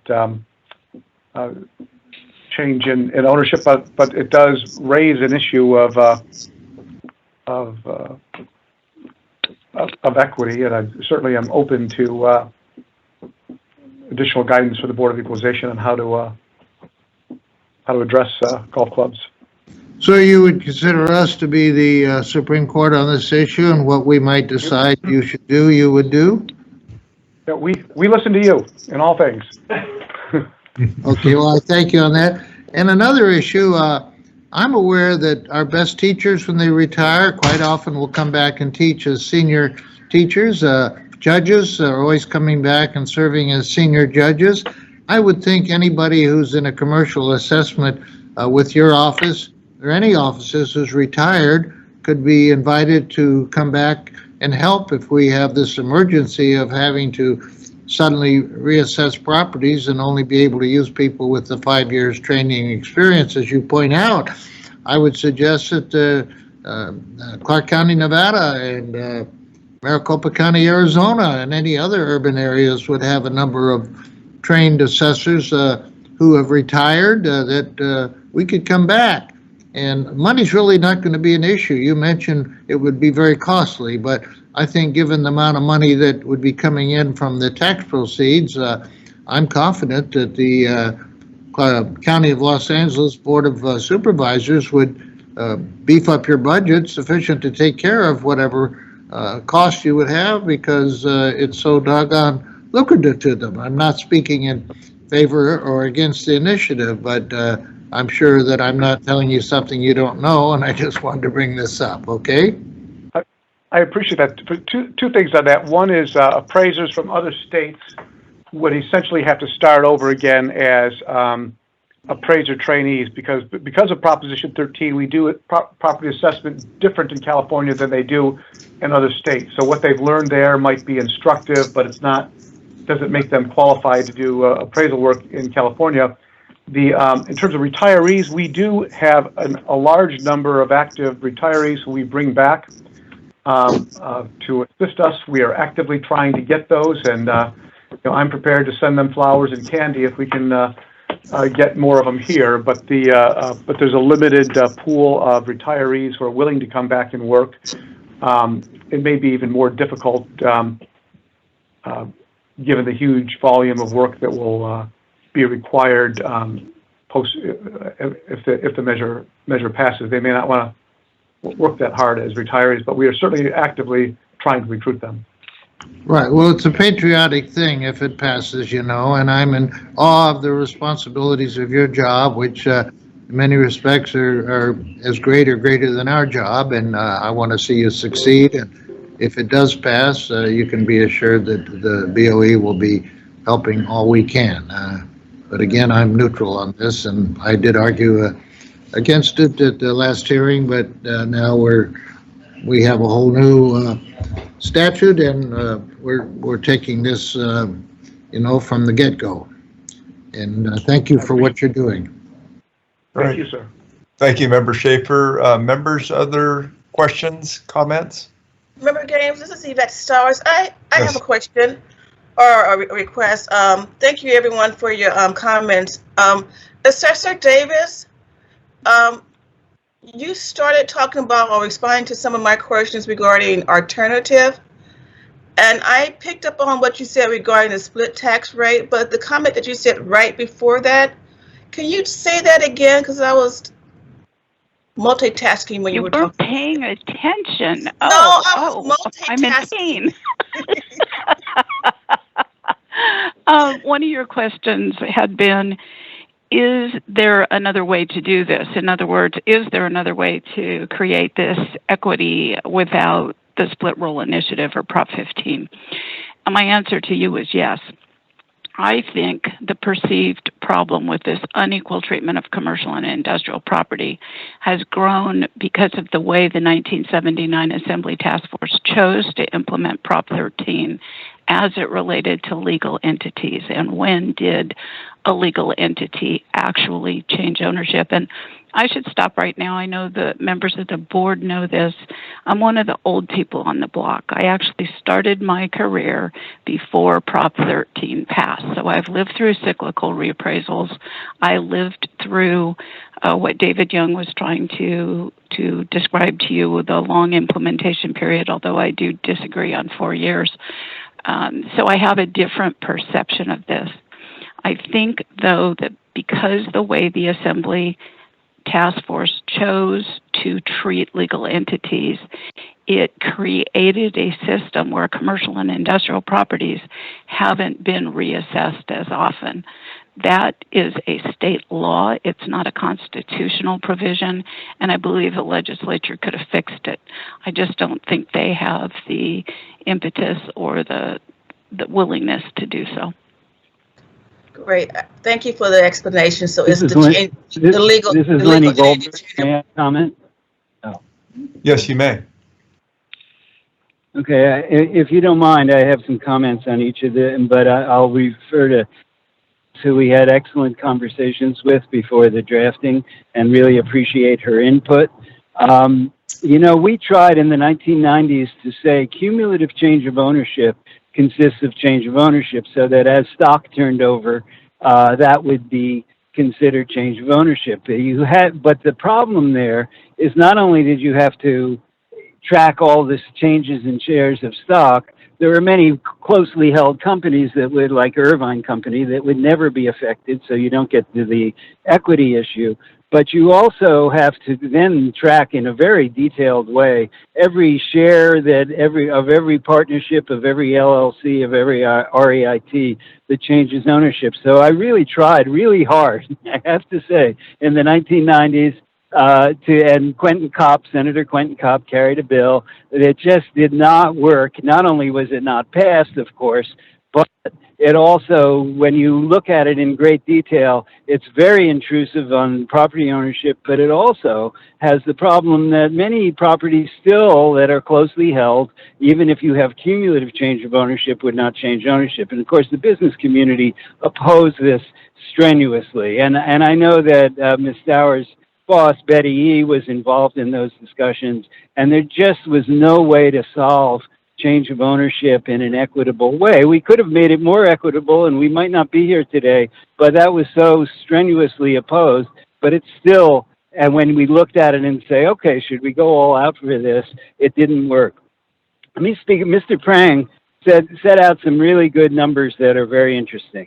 200,000 properties, 85% eventually exempt. And that gets to the issue of implementation. 30,000 properties would not be exempt. They're doing approximately 5 to 10,000 a year. When I looked at BOE data, it was 9 or 10,000 a year, which means that over a period of several years, those 30,000 properties, those largest and oldest properties, can be exempt. Now, we got a question from one assessor that said, well, won't there be unequal treatment here? And I think that gets to legislative implementation. Legislative implementation will say, we would hope that look at the oldest properties first, look at the largest properties first, and then move down the line. And so we'll work with you in terms of making sure that we're getting those that generate the most revenue as time goes on. But 30,000 properties, now the ones that will be exempt is correct. You'll have to look at them. Now, a huge number of them, I don't know about LA County, but in the state are under $1 million. Those are not going to be very difficult to look at. But then when you get to, is this over or under $3 million, we expect for smaller properties substantial amounts of time. So the burden is somewhat similar to the number of transfers that you're doing right now to get most of that revenue. And then over time, to look at the exempt properties. Those properties, if they end up not being exempt, will still have a great leeway, because in the measure specifically, only after there will be no look backs. Only after the first lien date will you then will you then be assessed? So for the smaller and older properties, those 85% of his properties, that can take a significant amount of time. Since you're already doing 10,000 a year, it looks like, obviously you know your numbers, and obviously there's a huge amount of work to be done. But in terms of those numbers, it does make sense that right off the top, a good deal of this can be implemented. And then we will be obviously working with the assessors, as we discussed with Mr. Gakel and Ms. Davis, and the LA County Assessment Office, that we will work with you on however long it takes. Now, with regard to LA County, one of the things we did this is both for the LA assessor and the San Francisco assessor, will affect others much less, is to make sure that in the mixed-use properties where you have a store and a bunch of houses above it, that will not have to open up a new account. And that was something that the LA County assessor asked for, the San Francisco assessor asked for. The legislature will say 75% or more in value. That's particularly designed for those places, say in San Francisco, where you have maybe 2 residential units above or 2 stories above a store. The store will be worth less. The 75% of the property be covered. You won't have to open a new account. So much of that has been addressed. Now, with regard to the agricultural issue, I found Mr. Gakel's comment very interesting. He was also somebody who was very amenable to working with us, and we certainly, with Ms. Davis and Mr. Gakel, we certainly enjoyed the effort. The issue in agriculture is that it has to be called commercial and industrial property. Now, you have a lot of use codes. The assessors convinced us not to use zoning, but to use use categories. Now, I can't see any way that all those things that are stated by the Farm Bureau, that any assessor would say trees and nuts and irrigation and barns are considered commercial and industrial. There will be cases that large food processing facilities or large wineries that are open to the public and serve meals, and those are pretty much commercial, or large food processing facilities may be considered industrial. That's something where the lines will need to be drawn by the Board of Equalization. But certainly all those things that are agricultural commodities and products and production of agricultural commodities should be very clear in the initiative. And as you know, when you draw lines, you need a group like the Board of Equalization to make sure this is the case. But it's very much the case that it's a double-edged test. It's ag land, of course, and then it has to be considered commercial and industrial. And the vast, almost none of agriculture is under a use code that would ever be called by the assessor commercial and industrial. So I appreciate Mr. Gakel, Mr. Prang, and we are very concerned about the recruitment issue. We have a survey going by a very well-known property tax people who understand the property tax that said, for example, that 83% of commercial properties are considered available under computer-assisted mass appraisal. So we think there are many opportunities there to make the system more efficient. Thank you very much for my time. Thank you. Thank you. I appreciate it. I'd like to get back to the board. Any further questions or comments from board members? Okay, let's see. Seeing and hearing none, why don't we go ahead now to public comment. Ms. Davis? Thank you, sir. We'd like to open this up for public comment. Do we have, AT&T moderator, do we have anyone on the phone who'd like to make a comment regarding this matter? I'd be glad to check for you. Ladies and gentlemen, as a reminder, if you'd like to provide a public comment, please press 1 then 0 on your touch-tone keypad.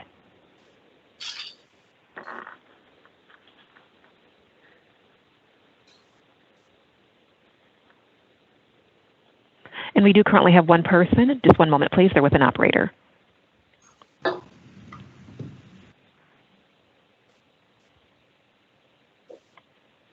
And thank you for your patience. We'll go to line number 126. Line 126, your line is now open. Wonderful. Thank you. If you could 1 minute, please. Thank you. Great. Hi, this is Veronica Carizales with Los Angeles. I just wanted to say, every other state regularly reassesses commercial properties, and there's no reason why California can't do the same. In fact, California did this before Proposition 13 passed. This measure covers all the upfront costs so that assessors can do their job, and it provides for a phase-in approach. We should see this as an opportunity to create jobs. We could work with the colleges to train more assessors so that they could be able to do all of the appraisals that are needed for our state. Proposition 15 raises critical revenue that is needed by our local governments and schools, and the proposal has an equity formula for education that will greatly benefit rural areas. So I would suggest that assessors develop a can-do attitude, and because this measure is needed for our state. Thank you. Great, thank you very much. Any other callers for public comment? And as a reminder, ladies and gentlemen, if you have a public comment, please press 1 then 0 at this time. Please limit those comments to a minute, but we'd love to hear from you. And sir, at this minute, we have no public comments in queue. Please continue. Wonderful. Member Gaines, Okay. we do have one written comment that we'd like to have read into the record, Right. Mr. Nanjo. Do you have Yeah, that? please. Actually, Ms. Renati is going to be reading that. Ms. Renati? Yes, thank you. This comment is from Jennifer Bestor. The comment is, listening to BOE staffers and assessors, I am struck anew by the cost and inefficiency of this proposition and the pain that will be felt by all trying to cope with its sledgehammer approach. Blue Skies Consulting Tim Gage, former State Director of Finance, who spoke as an architect of the proposition to the Assembly hearing on the proposition on June 4th, published Concentration of Revenue Generated by Proposition 15 on behalf of the proposition last week. The first page of this analysis shows that 10% of commercial industrial properties would pay 92% of the revenues raised by the measure. So 9 out of 10 commercial industrial properties will require appraisals to raise just 8% of the new funding. This could not be more inefficient or uneconomic for appraisers, appeals boards, the BOE, or property owners. Equally interesting, on page 4, it shows 30.4%, almost a third of all new revenue, coming from properties whose base years fall within the past decade. This runs directly opposite to proponent Lenny Goldberg's statements. Only 13.7 will come from 1975 to 1979 base year properties, the Disneys, McDonald's, and others, according to this same chart. This goes a long way to explain why individual rents will increase, because the actual mechanisms in the proposition go so far beyond closing the loophole on a small percentage of scofflaws. It raises costs across the board on every business property, and most particularly on properties that are paying full fare currently. Furthermore, the same published analysis shows that only 9.5% of commercial properties are considered to be within the 80 to 100% of market value, not 60%. Sadly, while proponents' arguments run close to my heart, its mechanisms run directly contrary to the mechanisms within their proposition.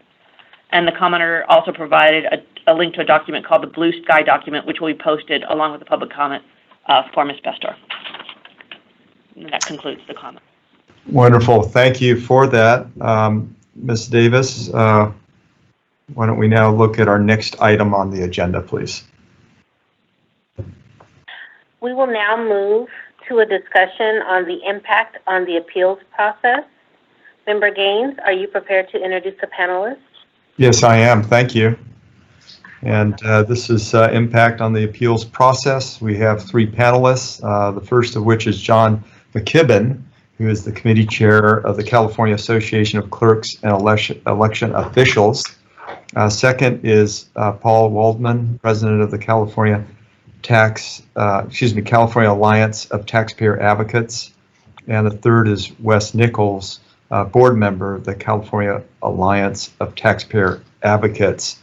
Panelists, are you ready to go? Yes. And Yeah. Do we want to start with John McKibben, or is there a particular order you have? That's fine. Okay, wonderful. Mr. McKibben? Yes, thank you, Senator Gaines. Yeah, welcome. Chair Vasquez and members. My name is John McKibben. I'm speaking today on behalf of the California Association of Clerks and Election Officials. I want to say right at the outset that CACEO does not take positions on ballot initiatives. So I'm not going to be speaking, I should be construed to be speaking either for or against the measure. With regard to the effects of split roll on county boards of equalization and assessment appeals boards in large and medium-sized counties, because that's really what I'm going to be addressing here, can be difficult to determine, and it's going to depend in part on what comes out of the legislature's task force. It's called for in the initiative. Among the duties of that task force is one that requires it to develop a new and somewhat different appeal process for commercial and industrial properties affected by the initiative. But unfortunately, the sponsors did not include a representative of county boards of supervisors, the owners of the process under the state's constitution, to serve on the task force. But the county governing body that is ultimately responsible for the program will only have limited indirect ability to weigh in on the development of the appeal program. So we are not in a good position to really predict what the final product's going to look like, unless perhaps the legislature can be prevailed upon to include participation by an organization representing boards of supervisors from, say, the California State Association of Counties or perhaps the Urban Counties of California. Another important unknown, but one that will most definitely have an effect on county boards, is how assessors will actually go about implementing the initiative at the local level, both during the phase-in process and on an ongoing basis. How often will assessors be able to look realistically to appraise properties going forward? Obviously, the more frequently these properties are reassessed, the greater will be the number of appeals that are going to be filed with the clerk of the county board. The main thing we know, though, is that the implementation of split roll is going to trigger a huge increase in assessment appeals, as was described by Assessor Prang and others. Earlier estimates in our county increased the commercial industrial assessment appeals to, we're estimating around about 75% of the affected parcels will file appeals. This translates to about 45,000 appeals. Right now, we only get about 9,500 commercial industrial appeals each year, so that's a very significant increase. Now, that 75% may be high, it may be low, but clearly the number is going to be very large. More troubling for clerks, though, is the fact that, than just the raw numbers, is that the affected properties are the ones that are high-value, complex cases that consume very large chunks of hearing hours or even days. In recent years, appeals of commercial industrial properties comprise around 31% of appeals in Los Angeles County, for example, but they consume the great majority of the total assessment appeals board hearing times. Under split roll, we're going to have to blend also newly reassessed commercial industrial appeals with pre-split roll initiative appeals, and we'll need to develop some sort of fair and practical scheduling process that's inevitably not going to please everyone, since the initiative would exempt these commercial industrial appeals under split roll from the 2-year deadline under Section 1604 of the Revenue Tax Code. The parties to these proceedings in counties with large numbers of appeals will certainly experience more stringent policies with regard to discretionary continuances and postponements. It's inevitable. This reality reinforces the message that we clerks have been trying to impress on everyone for a long time, and you've heard me say this before. The parties need to do a better job of communicating with each other, even though we know that this is an adversarial process, the assessment appeal. Now, how to cope with split roll workload?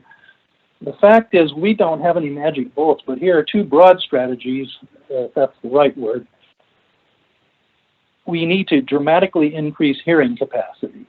We have to do that, and we're hoping that AB 3373, which is sponsored jointly by CACEO and Los Angeles County, will be enacted to allow the addition of new assessment appeals boards over and above the current limit of 5. That'll help, but only if we can find the people and the money to do that, of course.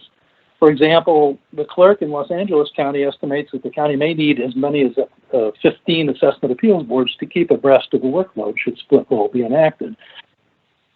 Somehow, we have to try to greatly increase budgets and expenditures for assessment appeals in the face of severely reduced revenue, even in those counties that are purported to be beneficiaries of split roll.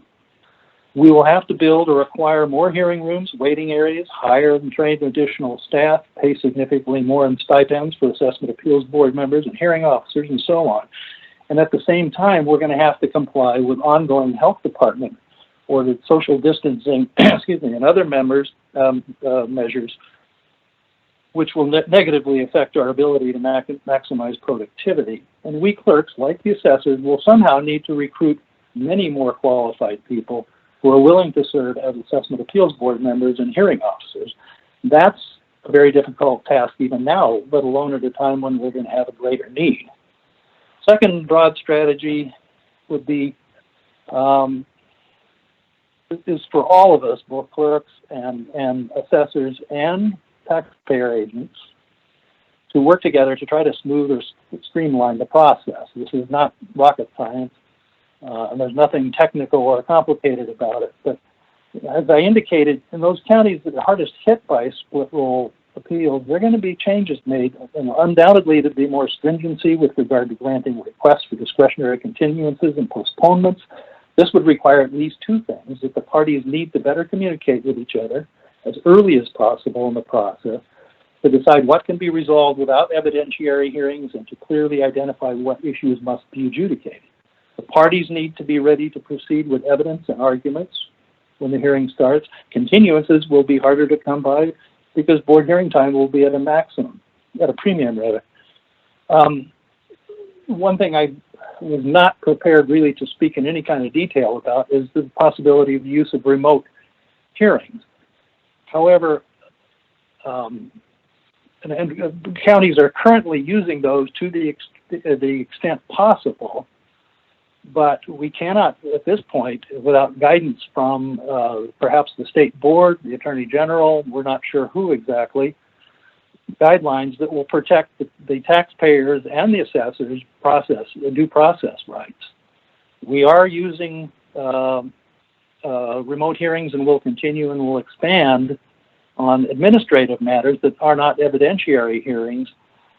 But that itself is going to take a lot of time and effort to actually implement and provide regular standardized procedures so that they can proceed properly. That's really all I have today. I thank you for the opportunity to speak on behalf of clerks.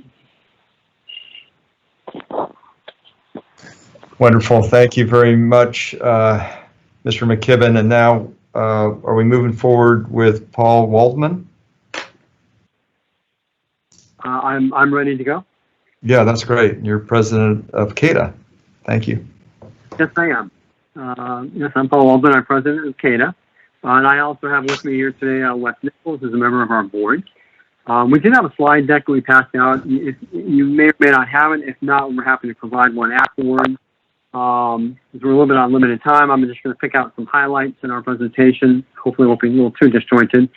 Just a quick history on the split roll. There have actually been 16 unsuccessful split roll proposals over the years. 7 of them were actually ballot initiatives, but only 1 actually made it to the ballot in '92. Now, as we know, this one didn't gather enough signatures and will be on the ballot. One of the things that really strikes me as being one of the bigger issues that we're dealing with is this $3 million exemption, and that's going to come up in a few various ways here. As we know, that property under $3 million will not be reassessed unless ownership, indirectly or directly, has other real estate throughout California that is in aggregate exceeds $3 million. And this is adjusted, every 2 years based on average commercial industrial market values. So obviously, that's going to bring up the initial question of how is this going to get adjusted, and what kind of litigation will that create? How the aggregate property gets periodically reappraised is a little unclear. So if you own one property here, but you own other property in other California, in other counties, for example, how does that $3 million value get valued? It's a little unclear. Can that be appealed to the Assessment Appeals Board? According to the law, the proposal, it says no. It can only be judicial review for abuse of discretion. And that's a little bit concerning. That seems like a large hurdle if there's some disagreement on that $3 million value. The other issue is there's no margin of error discussed. Is it 3.1 million? Another appraiser might consider it 2.9 million, and that's a huge difference in whether you get reassessed or not. So that can cause a lot of a lot of heartache, I think, around that particular line. In addition, the owner has to file a claim each year. And so now you have this bureaucratic form that you must file. If you miss that form, then you get hit with a massive reassessment each year. As we know, that in 2024, small businesses will be exempt from personal property assessments. Again, to qualify as a small business, you must file a claim again. So now we're back to that issue. Does this exemption include fixtures in aircraft and vessels? That's not particularly clear. We do know that the $500,000 exemption does include fixtures and doesn't include aircraft and vessels, but we're not sure how that applies to small businesses. The law says that in consultation with the county assessors, the legislature shall develop a process for hearing appeals that is consistent with the following parameters. Several of those are particularly relevant to us practitioners. One of the big things we're concerned about, we've heard this come up quite a few times now, is the 2-year deadline is eliminated. We're quite concerned about that. Hearings could be postponed indefinitely. Justice delayed is justice denied, and so what's going to happen when there's no 2-year limit here? One of the other issues is the taxpayers are going to have to provide evidence for their appeal when they initially file. This is particularly onerous to practitioners who have a lot of clients and who will be filing potentially a lot of appeals, especially if this split roll passes. We're going to be filing a lot more appeals, and it would be just nearly impossible to actually put together entire appeal packages with the initial filing. Again, it mentions that the legislature would be in consultation with county assessors to develop a process. We feel that it is imperative that taxpayer representatives, such as CADA, should be a part of that consultation with the legislature and the county assessors. Just a note of what's at stake here. The Transamerica building last sold in 1972, and it's recently sold for $700 million. Its current assessment is $257 million. They're paying about $3 million in taxes. The new tax at the $700 million value is going to be $8.3 million. If it hadn't sold under this new initiative, the current owners would receive a 177% increase in their tax bill from one year to the next. That's just a stark reminder of the tax dollars that are currently under the protection of Prop 13 and what can happen to long-term owners of property.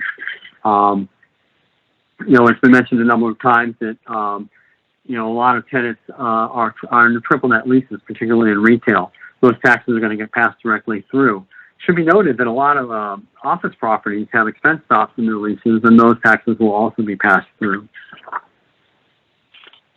One of the other issues that we were concerned about is complex properties with high fixturization. Are they valuing shell, or are they valuing it the full integrated? Again, getting back to that $3 million total value exemption cap. There's a lot of issues with potential duplication in assessment, which again further complicates that. We see this as a big issue with industrial properties, particularly. I'm going to turn it over to Wes. He's going to talk about some of the other issues that we're looking at. Wes, hopefully you're on the line, and why don't you jump in? Yes, Great. This is Wes Nichols. Can everyone hear me? Yes. Yes, we can. Thank you. Okay, great. One of the other things that I know you guys have our slides, is on the impacts of complex properties. Is one of the things that we see is oftentimes there's shopping centers or properties where they'll have multiple parcels in one economic unit. Are we to value each individual parcel under $3 million or as an aggregate over $3 million? So this can have some complexities. Some of the big thing that I believe that CADA really has some big issues with, or what we see is the taxpayers' rights due process. With the massive volumes of appeals and shortcuts and negative results will create, the onerous of the law that the owner must file an annual claim to get the exemption. What if they're denied? What are the due process rights of that owner? Is there a way for it to be reviewed? Is it there? As of right now, there's nothing in the legislation. The other is a 2-year limit to hear an appeal is waived. This can create a situation where the assessors could delay the cases for a long period of time. Some of the other issues that we see in due process would be taxpayers must present all evidence at the time of filing. We're having attorneys look into this, but it would be similar to a civil complaint. Typically, you just file a complaint, but you don't turn in all your evidence.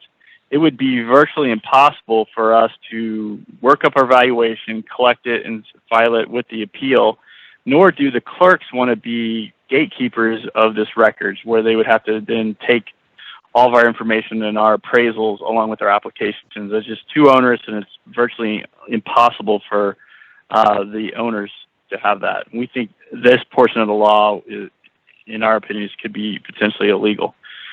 Also, with new manuals being written, what safeguards are there for taxpayers' rights in the weeds of the Eastern procedure? If the initiative states the boards will work with the assessors to develop procedures, will taxpayers' representatives such as CADA be part of the process?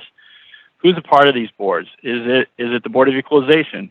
What if we cannot agree on the process? Who has a final say? There's a lot of unknowns here.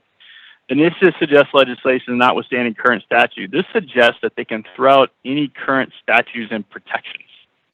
So then what set of laws are we going by? And some of the other things that we see is implementation details of unknown properties. The property owners with less than an aggregate of $3 million in real estate value are exempt. How is this determined? What happens if there's a dispute? Can you appeal? As of right now, you can't. If this can be appealed, how are the hearings determine the value of other properties? For example, if I get a reduction on one property in a different county, but not on the other, do I automatically win the appeal of the other property because the other one got corrected below $3 million? You see how there's a lot of different potential issues here that we see with that. How do assessors file and track these real estate holdings across counties amongst individual LLCs? This could cause another major administrative and legal issues. And most likely it's going to be the BOE. Similarly with the BOE 100s, the BOE will have to have a completely different department just to track all these different ownerships and who owns what and the values.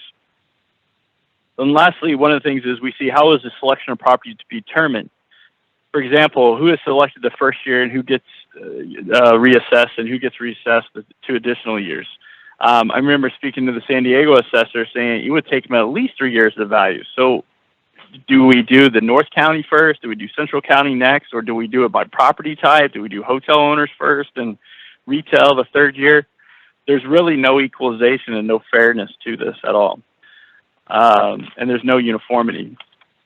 Some other issues that we possibly see is the massive volumes of appeals. Is how will the appeal procedures be affected? It relates to the fact that taxpayers' rights and due process. For example, what about the appeal process for single-family residents and apartments that are not impacted by the split roll? In theory, you would need 2 separate boards with 2 separate rules and procedures. We anticipate, due to the split roll, that homes and apartment values could go down and more appeals be filed on those, thus resulting in more appeals across the board. Basically, we see this as the assessment appeals will be severely strained. How many years the taxpayers will wait for relief over assessment? And then some of the other unintended consequences we see, the $3 million exemption cap creates several issues. Every time this is reset, there's a potential for litigation. This could have significant impact on stunning value of appreciating properties that are near the $3 million. For example, let's say I have a property that is close to $3 million. Well, if I'm a buyer, I'm going to intentionally make sure that my offer is right below the $3 million so that I can then be under the $3 million threshold. And what you'll start seeing is you'll start seeing properties in that range. All of a sudden, instead of selling for more than $3 million, they're selling for less than $3 million, so they can beat the cap. The other thing that we anticipate strongly is that assessors most likely will be very conservative with their valuations the first round to avoid many problems and to avoid significant reductions. However, what this would do is it would cause basically a lot of withdrawals. So many, instead of the cases being 20% being withdrawn, you would probably see 60 to 80% withdrawn, and it just creates a lot of work. One while there would be issues on both the assessors and practitioners in ramping up personnel, there would be difficulty in ramping up board personnel. This could result in potential less qualified personnel on board and increased litigation. And lastly, what shortcuts will be implemented to handle the higher volumes? For example, out of state, other states allow third-party private companies to do mass valuation for property tax and assessed value purposes.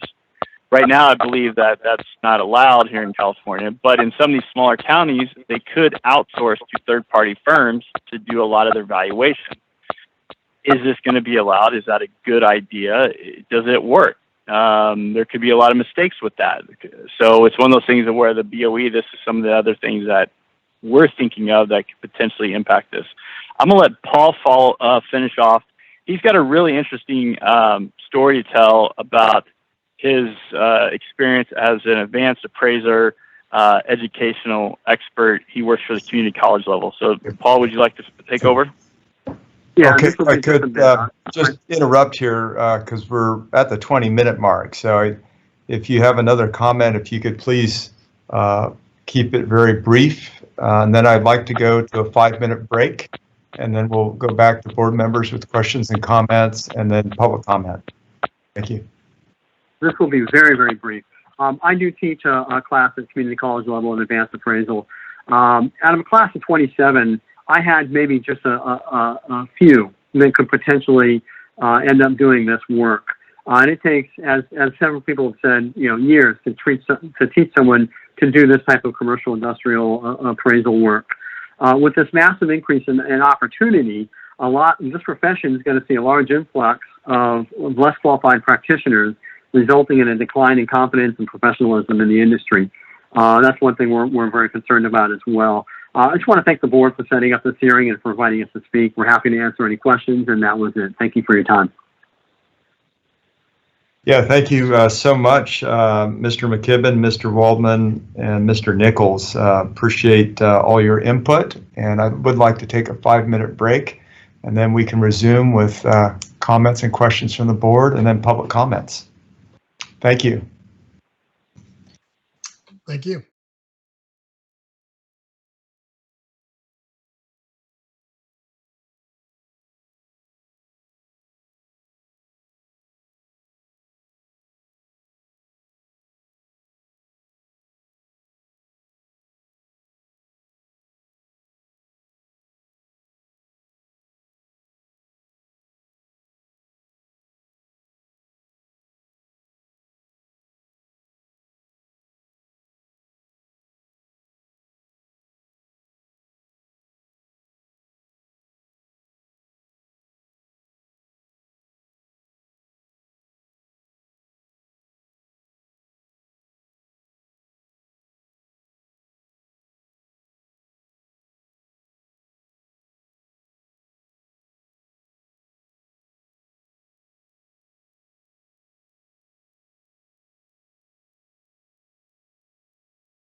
Vice Chair here.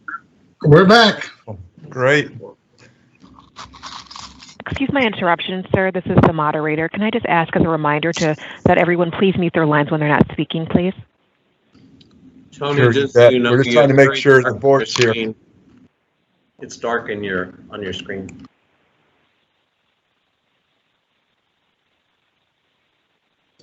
I'm sorry, you said it's dark? Yeah, it looks a little dark on your screen there. Ah, I wonder why.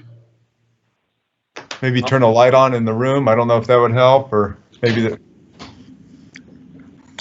Yeah, Tony, I see the Los Angeles Dodgers on your desk. Let me flip a link.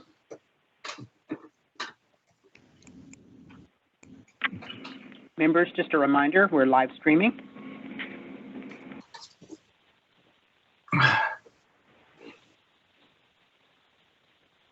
Is that better? That is better. Wonderful. I think we're ready to start back up. And why don't we start with board member comments or questions of the panel? Member Gaines, this is Yvette Stowers. I just Yeah. have a quick question or maybe clarification to Mr. Paul Waldman. When are you still there? Yes, I'm still here. When you were speaking on the task force, did you say that the members will not include a taxpayer representative, and you recommend that it should? Yeah, according to the legislation, it states that that the legislature will work with the county assessors, and what we're saying is we believe that taxpayer representatives should also be included in those discussions in the implementation. I agree with you 100%. I took a look at it at I think it's section 6 of the initiative, and it does include a tax representative. You might want to take a section 6, section 2.5 when they talk about the task force. Maybe if the proponents are still on the line, they could speak to that.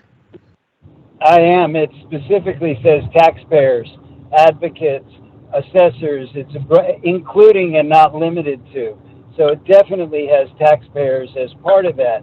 And one of the issues that will be addressed is not only the phase-in for assessors, but phase-in for taxpayers, which is explicitly referenced, and they are explicitly included in the language of the measure. Definitely taxpayers are part of that task force. That's very good. I apologize that we... Okay, any other questions of the panel? Yes, this is Chair Vasquez, and it's actually going back to Kata, and I guess it's Mr. Waldman. You mentioned, the issue of due process with these appeals, and I know we're facing that issue now. I was just wondering if you had, or if your group had any ideas or suggestions how to address that moving forward. Not off the top of my head. Our concern is, of course, if this passes and they eliminate the 2-year limit, then there's two issues. There's the 2-year limit, which is one problem. There's also the other problem is that because there's going to be maybe such an impact on the process that I remember in the early 90s when I was doing hearings. They had like a 30-minute limit. You had 30 minutes to put your case on, and that was it. And that really kind of, hurts, the taxpayer and their ability to present a proper case. And so that's our concern. As far as solutions, I don't have those at the moment. That would be something that would need to be worked out to make sure that that there aren't some shortcuts that are created in the process that can hurt the taxpayers. Thank you. Yeah, Mr. If I may. Wonderful. Board members, other questions, comments? Vice Chair Schaefer here. I had a comment, necessarily a panel, but I'm concerned about this anonymity issue. And our council referred me to Government Code Section 11124. I would like to ask each of my colleagues to take a look at Government Code Section 11124. He said that that's the statute that assures that people can appear anonymously. I read the statute and it does nothing of the sort. If you look at the statute, all it does is it says they can attend a meeting without having to disclose that they're attending the meeting. If there's a sign-up sheet, they don't have to sign it. It allows them to come into a meeting anonymously, but that's all it does. And he's telling us that that permits them to anonymously give us their opinion on which we're supposed to rely and deciding what to do for the public good. That's an entirely different concept, and I'm beginning to take the opinions of our council, you know, with a grain of salt on some of these issues. I think he overinterprets on Bagley Keene to avoid the appearance of... Excuse me. Every time. Well, I'll try not to get off track on it, but yeah. The anonymity issue was raised, and I was told to refer to Government Code 11124 to justify it. I would think you should take another look at that, and if somebody wants to appear anonymously... Excuse me, can we stick with the agenda? Member Schaefer, this really is something you should deal with offline with Henry Nanjo. Let's just stick to the agenda. Right. I'll deal with it offline, Ms. Coleman. But I was concerned that he quoted it for something that was totally inappropriate. But great. Even Thank still, you. Your concern Thank should you, be Member raised Schaefer. offline. And I think if you could pursue it and bring it up at a future meeting, we'd appreciate that. And members, are there any other questions, comments before we move on to public comment portion? This is Lenny Goldberg. May I comment on some of the CADA comments? No, let's wait until we get to the public portion, please. All right, Ms. Davis, do we have people on the line? Yes, sir. If we can check with the AT&T moderator, if you can find out if there's anyone who is on the line who'd like to make a public comment at this time. Thank you. I'd be glad to. Thank you. Ladies and gentlemen, if you'd like to provide a public comment, please press 1, then 0 on your touch-tone keypad.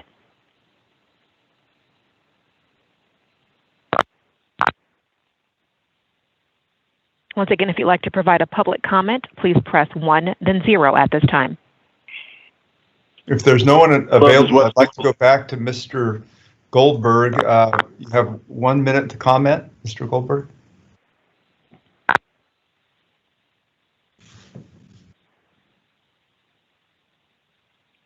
Hello, this is Wes Nichols. Can you hear me? Okay, I thought it was Mr. Goldberg wanting to comment. And then we can get to you, Wes, too, in terms of public comment. Okay, I'm not hearing him. So, Wes Nichols, please go ahead and make your comment. Please limit it to 1 minute. Thank you. Yeah, I would just address what Mr. Waldman was saying and maybe add some addition to it. You asked how we could handle reduce some of the workload and the appeal process. And one idea where I think I would love to have today would be a state level board that would hear cases that weren't able to get resolved correctly at the local level, or maybe are really big in nature and very complex, have an opportunity to have really experienced experts hear those cases. You could do one in the Northern California, one in Southern California. I think that could be something to where judicial rights of the taxpayers could make sure that the board members that they have in front of them are very experienced, competent MAI appraisers or attorneys that really know the issues at hand. Thank you. Great, thank you very much. Ms. Davis, do we have other people that want to make a public comment? I believe May I? Yes, Lenny Goldberg. Yes, please, Mr. May I Goldberg. speak to one of the issues? Yeah. Yes, the 2-year issue. The 2-year issue came directly from the assessors, where Larry Stone made a very eloquently to say, you know, they're going to file everything, everything's going to be appealed, and we'll just have to take it in 2 years, and we won't have time to do that. So the 2 years applies just to the initial reassessments. I'm not surprised CADA doesn't like that, because they want to be able to put anything they want on the roll and have it accepted. But it is, we recognize there'll be an initial round of appeals. The assessor's statements about the roll will be accepted until such time as the case is heard. The second piece with regard to data up front came directly from various county councils who said, you know, we're always being jerked around. They put in an appeal, and then the next time around they'll put in different data, and then we get to the 2-year time limit. And so, in fact, having that data up front says you got to do your homework first. You got to know that you have a legitimate appeal, and we, the assessors, will be able to analyze that. So I just wanted to speak to some of the CADA comments. I have many other comments, but apparently you don't want to hear them. Well, right now, I just want to make sure we're covering all the public comment, so I appreciate that.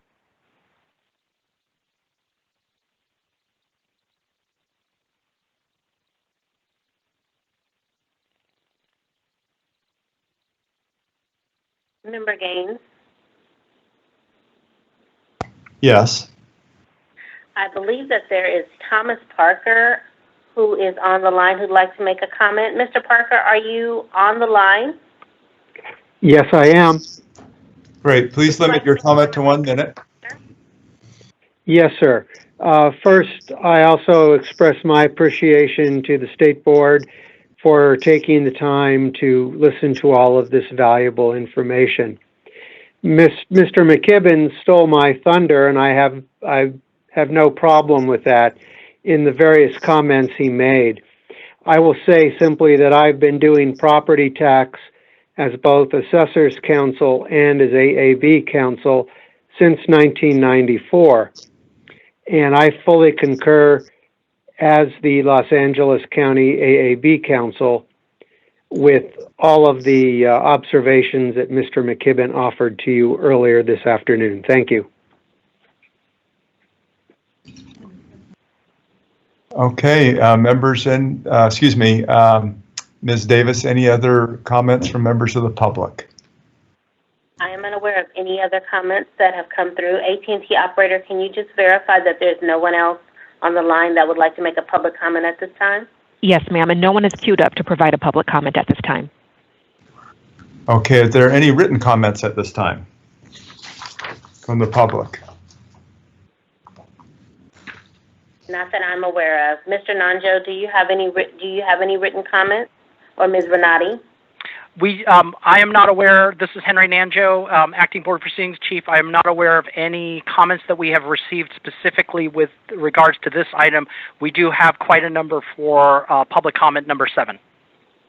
Okay, thank you, sir. Okay. Member Gaines, I believe we fleshed out all of the public comments for this matter at this time. Wonderful, great. I want to thank everybody for their excellent presentations today. As I mentioned, we have reserved an hour for public comment. I look forward to hearing from everyone. Ms. Davis, can we open this up for the public comment period? This would be for the entire agenda. We've received several public comments, so if you can just bear with us. There are public commenters who are on the line, who are on the phone. We also have written public comments that we've received. So we will try to do this as decently and in order as orderly as possible. So let's start with the public commenters that are on the phone.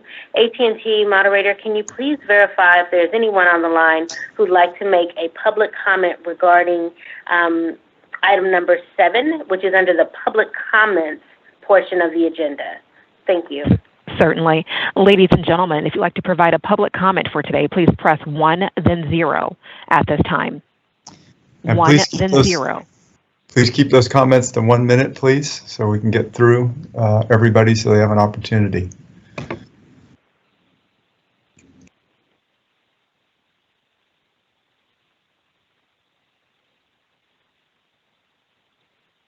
And once again, if you'd like to provide a public comment, please press 1, then 0 at this time. And no one has queued up for public comment. Okay, Member Gaines, would you like for us to proceed with the written comments that we've received? We've received several. Yes. Yes, please. Thank you. Mr. Nanjo and Ms. Renati, are you prepared to start the written comments? Yes, we are. Go ahead, sir. Okay, and board members, Ms. Renati and I will trade off when in an effort not to strain our voices because we do have quite a number of these. So with that, the first one is from Jessica Pandero, a community organizer, Los Angeles. My name is Jessica Pandero, and I live in Los Angeles County. I support Proposition 15 because it provides funding for Evergreen Elementary School for public education, including K-5 through 12 and community colleges. As a Theodore Roosevelt High School alum, I experienced the lack of funding in our schools. I went to class with 37 other students where I saw the teachers struggling to be able to support all our students, where teachers were forced to decide who were the students that she should support and leave other students to their own fate. A lot of those students didn't sit next to me during graduation. This is important because my niece will be starting as a kindergartner in Evergreen Elementary in the upcoming school year. She's a talented little girl who loves to dance, sing, draw, and I want to ensure that our schools have the funding to have art classes, hire more music teachers, and that there is a nurse to be able to care for her if she needed it. Her first experience in class will be virtually. We are going through a pandemic, and we saw that our public schools infrastructure wasn't funded to support all the students to continue their schoolwork. Proposition 15 would reclaim $12 billion every year for our schools and local services by closing corporate property tax loopholes, all while protecting homeowners, renters, small businesses, and agriculture. The Board of Equalization has an important role to play in ensuring Proposition 15 is implemented effectively and that it is fully enforced. We will call on the Board of Equalization to rise to the occasion of implementing a change that Californians like me have needed for a very long time. I'm asking you to support Proposition 15, a fair and balanced reform to put our schools and communities first. Sincerely, Jessica Pandero. Next item is from Jim Burfiend. My name is Jim Burfiend. I'm a retired teacher in Butte County. I support Proposition 15 because it will provide funding for our local schools and community services.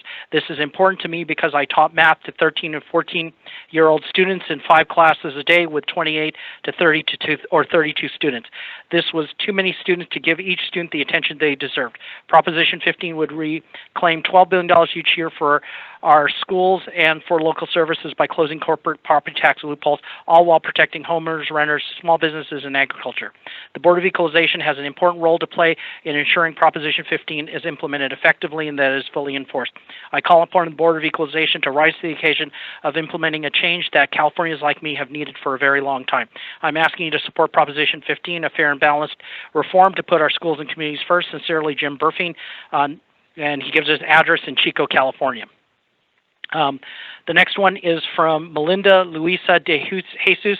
My name is Melinda Luisa de Jesus. I am a parent, homeowner, and educator in Oakland, California. I support Proposition 15 for numerous reasons, including it would provide much needed funding for public education, including K through 12 and community colleges, and for community necessities such as affordable housing to address our homelessness crisis. These issues are important to me as a parent and also as a college professor who has witnessed firsthand how decades of underfunding of California public education has greatly undermined the American dream of a diverse, informed, and engaged people.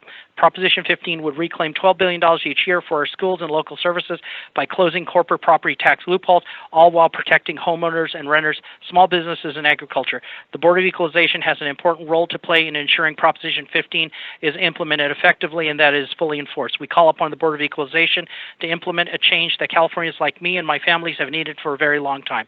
I'm asking you to support Proposition 15, a fair and balanced reform to put our schools and communities first. Sincerely, Melinda Luisa de Jesus, PhD, Rockridge.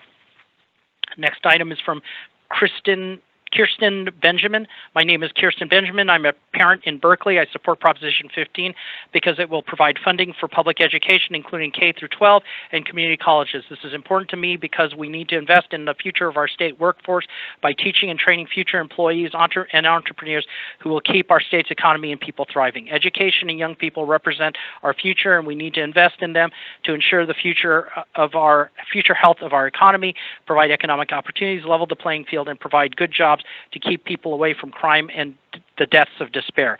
Proposition 15 would reclaim $12 billion every year for our schools and local services by closing corporate property tax loopholes, all while protecting homeowners and renters, small businesses, and agriculture.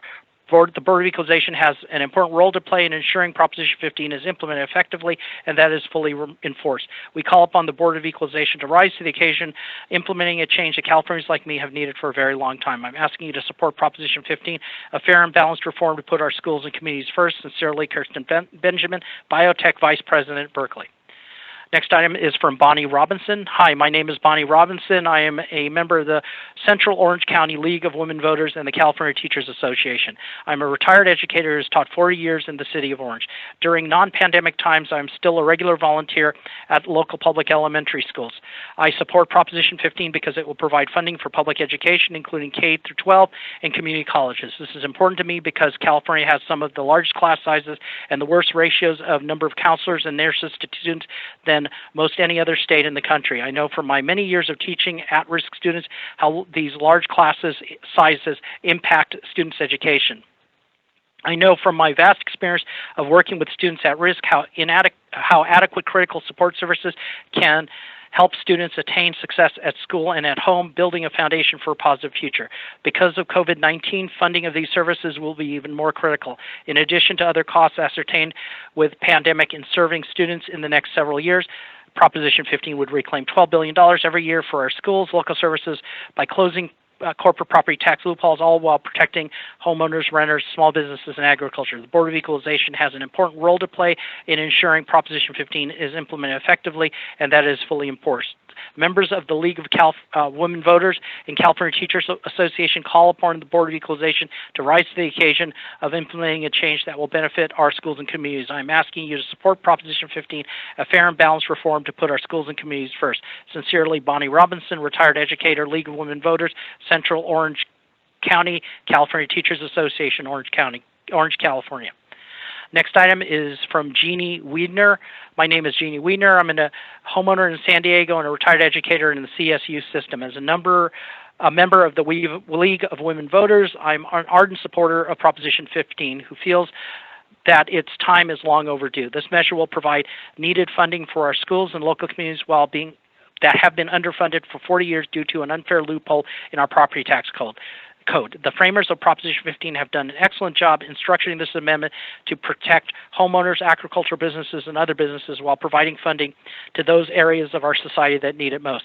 The Board of Equalization has an important role to play in ensuring Proposition 15 is implemented effectively and that it is fully enforced. I ask you to rise to the occasion of implementing a change that Californians have needed for a very long time.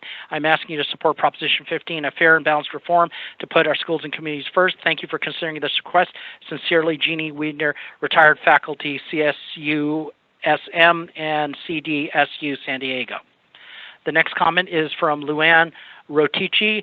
As owners of rental property, we are struggling to give rent relief and keep our tenants, who are small business owners, in business. Raising our taxes would necessitate raising rents, which no one can afford. This tax does not make sense, especially at this time. The next comment is from Elizabeth Faulkner.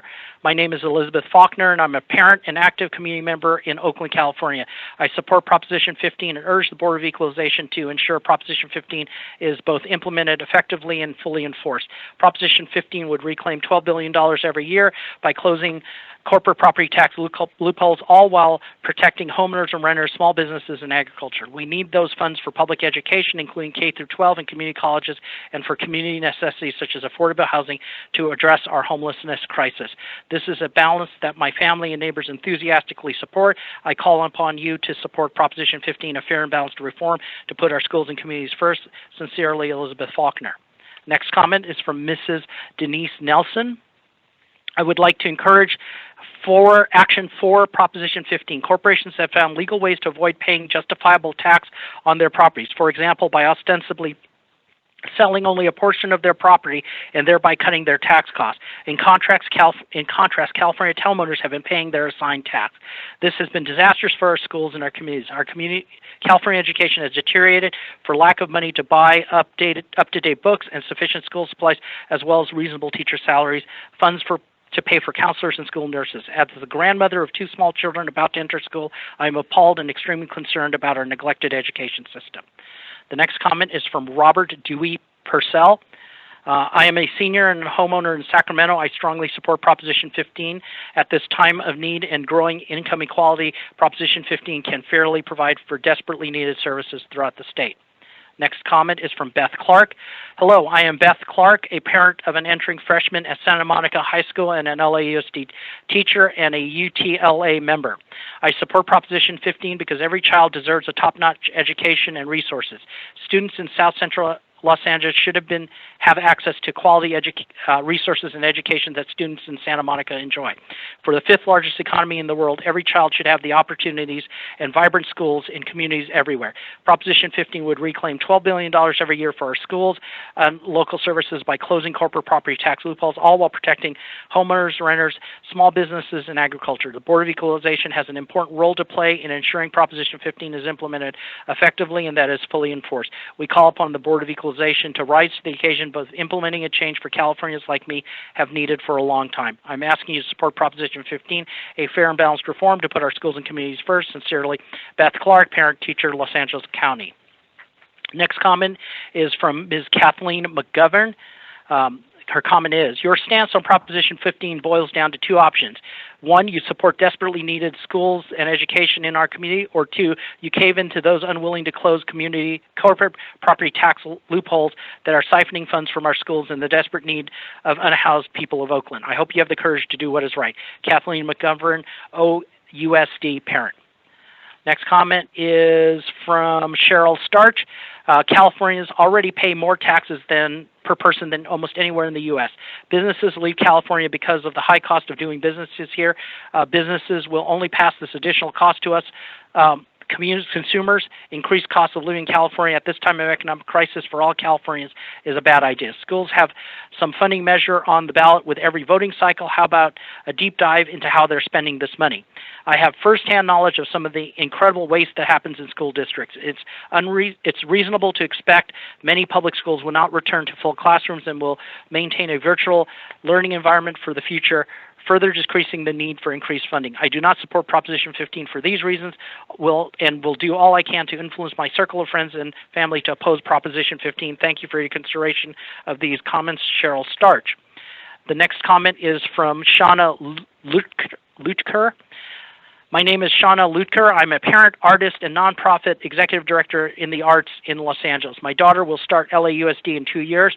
I am submitting comment in support of Proposition 15 to urge the board to do the same.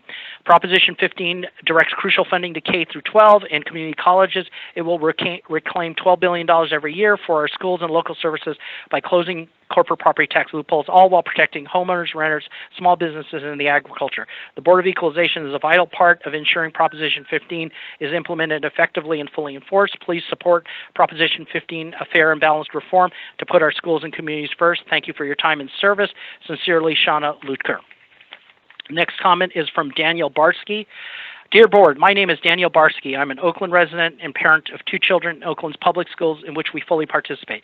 As a veteran teacher at several local universities and colleges, our family fully supports Oakland schools, which from our perspective serves a crucial role in societal equity. The elementary school that our children have attended serves primarily socioeconomically disadvantaged children. We stand with our neighbors and our local educators in the view that the best way to address inequities in our public education system, including systematic de facto racism, is to address root causes of underfunding in our public schools. We support Proposition 15 because it would restore tax revenue by closing long-abused corporate tax loopholes, restoring billions of dollars annually to funding our public schools. The current funding of our public schools is a national disgrace, and we are missing the most ethical, not to mention affordable way to invest in our future of our great state. Therefore, we stand with our neighbors and educators in demanding that the Board of Education support Proposition 15, the Schools and Communities First initiative. Sincerely yours, Daniel Barsky, PhD, Oakland, California. The next item, and the next comment is from Amy Shee. My family and I are strongly against Proposition 15. We can't afford the skyrocketing property tax increase. California cannot afford Proposition 15. Now is not the time for the largest property tax in state history that will hurt small businesses by raising their property tax and rents while increasing costs for everything we buy. Next comment is from Laura Dehan. To members of the Board of Equalization, thank you for the opportunity to speak on this critical issue. I urge you to support Proposition 15, putting schools and communities first. The measure would finally close a loophole that is costing our society heavily. As one of the wealthiest communities in the world, the fact that our schools can't provide basic education to students serve families experiencing poverty is absurd. Companies have benefited from our state, must pay for their fair share. Proposition 15 would reclaim $12 billion every year for our schools and local services by closing corporate property tax loopholes, all while protecting homeowners, renters, small businesses, and agriculture. The Board of Equalization has an important role to play in ensuring Proposition 15 is implemented effectively and that is fully enforced. We call upon the Board of Equalization to rise to the occasion of implementing a change that Californians like me and my family have needed for a very long time. I'm asking you to support Proposition 15, a fair and balanced reform to put our schools and communities first. Sincerely, Laura Dehan, parent, public health advocate, Oakland. Next comment is from Gary Chatamajian. The state of California has already severely damaged property owners by leaving us holding the bag for the COVID lockdowns. Many of us are in dire financial positions with tenants not paying for rent for 5 months now with no end in sight. Proposition 15 will once again burden property owners with more financial burdens. We are sincerely considering leaving the state to do our real estate business elsewhere. Proposition 15 would be the nail in the coffin for us. Do no on Proposition 15. Sincerely, Gary Chatamajian. Next comment is from Robin Nelson on as a property owner, I'm very much opposed to the implementation of Proposition 15. Sincerely, Robin Nelson, Ontario, California. Next comment is for Rashid Sidki. Hello, Rashid Sidki with the NAACP State Conference Office. I live in Sacramento, California, and Californians cannot afford Proposition 15 during this time of pandemic. This will be a crushing blow to many minorities, African American small businesses throughout the state. We vote no on Proposition 15. The next comment is from Jihan Han. California cannot afford Proposition 15. Now is not the time for the largest property tax in state history. It will hurt small businesses by raising property taxes and rents while increasing the cost for everything we buy. Next comment is from Mary Ann Massenberg. Good morning. My name is Mary Ann Massenberg, and I'm a senior in San Francisco. I support Proposition 15 because it will provide critical funding for our schools and communities. California is the only state that does not regularly assess commercial property. Currently, only 6% of commercial properties get nearly 80% of the Proposition 13 tax savings. This inequity puts a heavy burden on newer businesses and make them less competitive. I urge BOE to support this measure and ensure that it is fully and fairly enforced. Thank you for your consideration. The next comment is from, it's a repeat, excuse me. The next comment is from a Mr. Nelson. His comment reads, "This is a bad idea made worse by timing. Proposition 13 has enabled many Californians to live in homes where they can count on the amount of tax liability changing only slightly. Once this proposition is changed in any way, that will only prove to be the beginning of dismantling the entire protective measure. Proposition 13 is the only tax measure containing real limits on government spending, the appetite for which is insatiable. Furthermore, to hit businesses now with a new uncertain tax will only compound the great financial hardship they are under." The next comment is from Mr. Mike Mages. My name is Mike Mages. I'm a senior in Oakland, California. I support Proposition 15 because it will provide essential funding for schools and libraries and undo a gaping loophole in our tax code that is effectively a gift to wealthy corporations at the expense of equity and education. For the last 11 years, I have been an organizer and founder of Ride for a Reason in Oakland. We have raised over $1 million for Oakland schools in the past 11 years. But unfortunately, this is just a Band-Aid to the enormous needs of our schools. Corporations should not be getting enormous tax breaks at the cost of education for our future generations. It is an abomination that this has continued for so many years. I fully support Proposition 15 and all that it stands for. Proposition 15 will reclaim $12 billion every year for our schools, our local services, by closing corporate property tax loopholes, all while protecting homeowners and renters, small businesses, and agriculture. The Board of Equalization has an important role to play in ensuring Proposition 15 is implemented effectively, and that is fully reinforced. We call upon the Board of Equalization to rise to the occasion by implementing a change that Californians like me have needed for a very long time. I'm asking you to support Proposition 15, a fair and balanced reform to put our schools and communities first. Sincerely, Mike Mages. The next comment is from Jeanette Clavin, Brentwood, California, retired California cannot afford Proposition 15. Now is not the time for the large property tax in state history that will hurt small business by raising their property taxes and rents while increasing costs for everything else. The next item is from Jennifer Fung. My name is Jennifer, and I currently live in Oakland as a renter. I was born and raised in Oakland and have seen drastic changes in our communities. I fully support Proposition 15 because it would bring in revenue that would help fund critical services and programs in our cities and county needs. For example, affordable housing programs as well as green spaces and parks. Especially during the pandemic, we need to invest in efforts to expand affordable housing and make sure people have safe homes that they can afford to stay in and have better access to parks and open spaces. So many people rely on being able to take a walk in the nearest park during times of social distancing in order to relieve stress and find ways to sustain themselves mentally and emotionally. We need resources to make sure parks are well maintained and staffed and expand more open spaces free to the public. The Board of Equalization has an important role to play in ensuring Proposition 15 is implemented effectively and that it is fully enforced. I'm asking you to support Proposition 15, a fair and balanced reform to ensure we invest in our future and put our schools and communities first. Sincerely, Jennifer Fung, Field Director, Oakland. Next comment is from Star Leitner. My name is Star Leitner, and I'm a parent, homeowner, and small business owner in Oakland. I support Proposition 15 for numerous reasons, including it would provide much-needed funding for public education, including K through 12, community colleges, and for community necessities such as affordable housing to address our homelessness crisis. These issues are important to me as a parent who has had to spend a lot of my life fundraising for local schools because they are so woefully underfunded, not to mention extremely inequitably funded, while my kids can not understand why our communities are unable to fund solutions to issues like the ever-increasing homelessness all around us. Proposition 15 would reclaim $12 billion every year for our schools and local services by closing corporate tax loopholes, all while protecting homeowners and renters, small businesses, and agriculture. The Board of Equalization has an important role to play in ensuring that Proposition 15 is implemented effectively and that it is fully enforced. We call upon the Board of Equalization to rise to the occasion of implementing a change that Californians like me and my family have needed for a very long time. I'm asking you to support Proposition 15, a fair and balanced reform to put our schools and communities first. Sincerely, Star Leitner, Attorney, Oakland. Next comment is from Poya Abdi.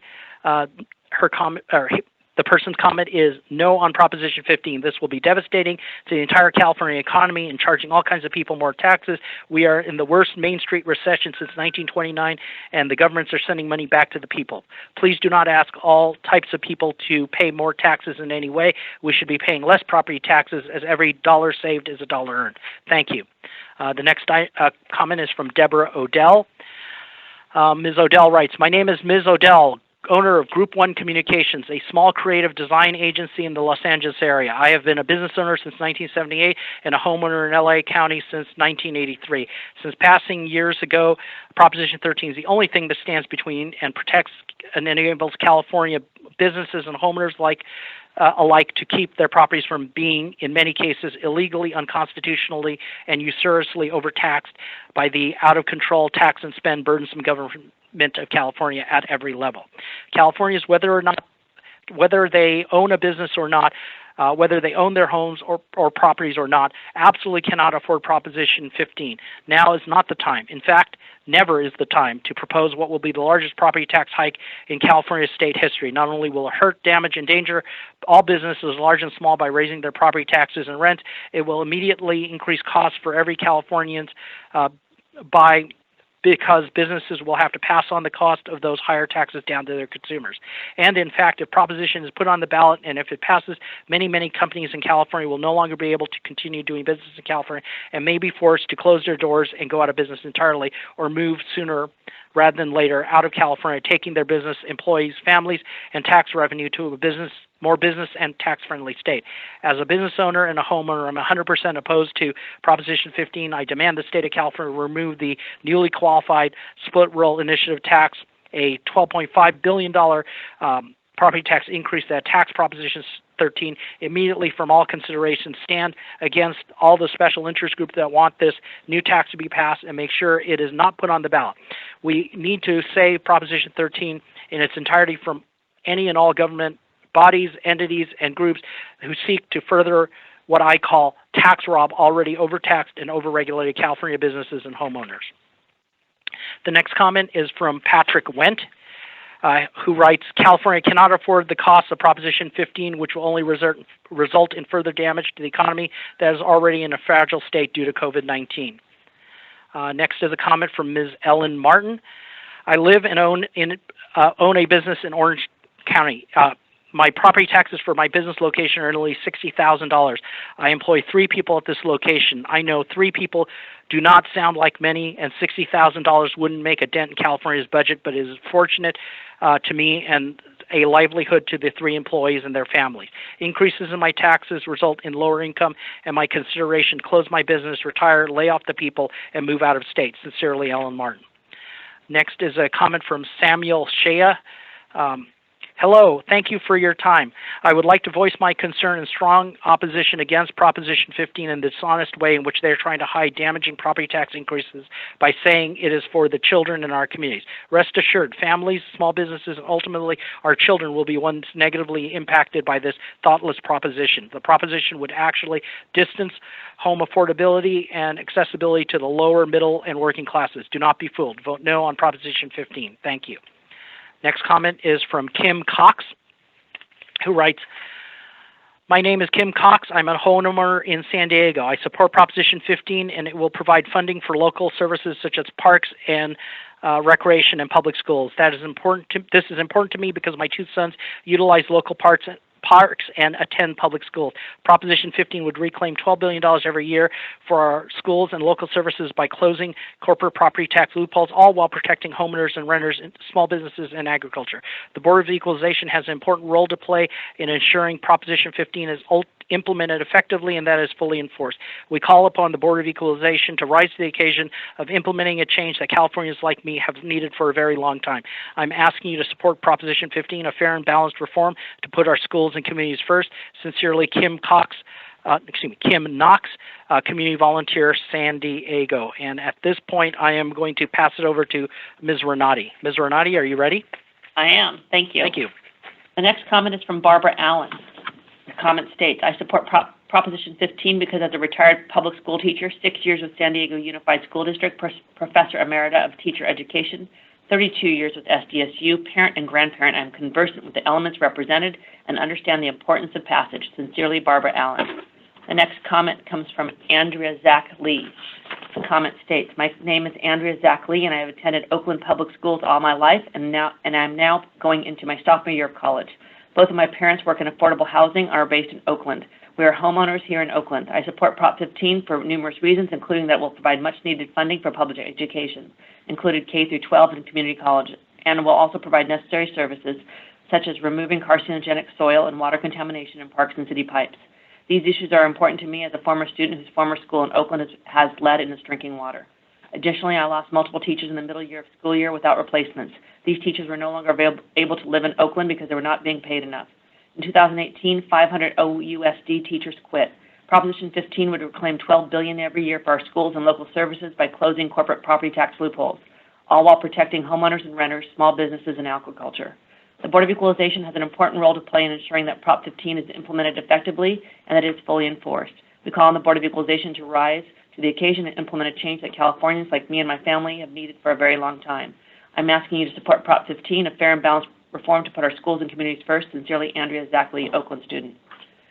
The next comment comes from Cheryl Fitzgerald.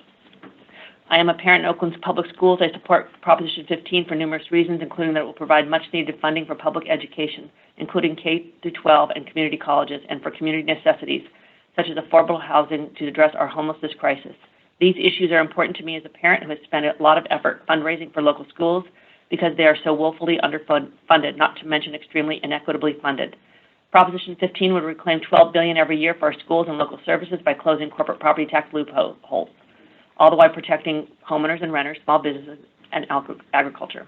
The Board of Equalization has an important role to play in ensuring that Prop 15 is implemented effectively and that is fully enforced. We call on the Board of Equalization to rise to the occasion of implementing a change that Californians like me and my family have needed for a very long time. I'm asking for you to support Prop 15, a fair and balanced reform to put our schools and kids and families first. The next comment comes from Aaron McDevitt. I am in strong support of Prop 15. California lags far behind other states in spending per student. Here's a well-thought-through plan to change that, and it does so in a way that doesn't burden homeowners. The next comment comes from Heather Cooper. My name is Heather Cooper, and I'm a California native whose education spanned the pre- and post-Prop 13 eras, so I experienced firsthand the rapid and utter devastation of our once outstanding public education system, once vibrant cities, parks, libraries, and cultural programs. I support Prop 15 for numerous reasons, including its restoration of the desperately needed portion of funding for our schools and communities. I also support it because it's smart business. For California to remain competitive, it needs to be a place that people want to live with a quality public amenities, education, and services. Prop 15 will allow that California to return to that quality of life that now more than ever determines people's choice of residence. Additionally, for California to be competitive, it needs to produce an educated, capable population, which requires investment in our education and community services. Prop 15 reinvests at a level that will make genuine headway in making California a place of equitable and generative capacity, not one that is, as it is now, plagued by entrenched problems with inequities.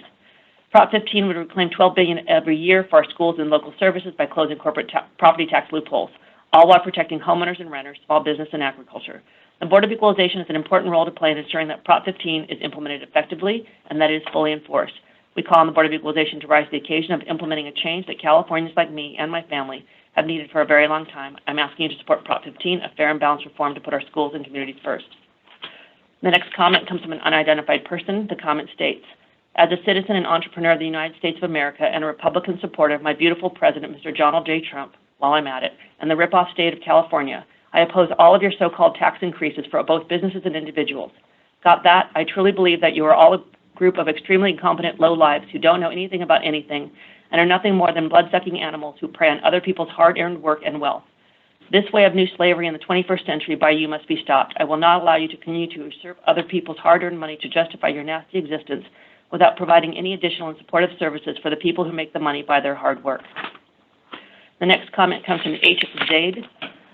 I am a parent, homeowner, and self-employed entrepreneur in Oakland, California.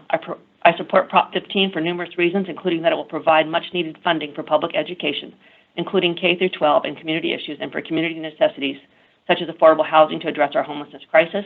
These issues are important to me as a parent who has had to spend a lot of my life fundraising for local schools because they are woefully underfunded, not to mention extremely inequitably funded. And while my kids cannot understand why our communities are unable to fund solutions to the ever-increasing homelessness all around us, Proposition 15 would reclaim $12 billion every year for our schools and local services by closing corporate property tax loopholes, all the while protecting homeowners and renters, small businesses, and agriculture.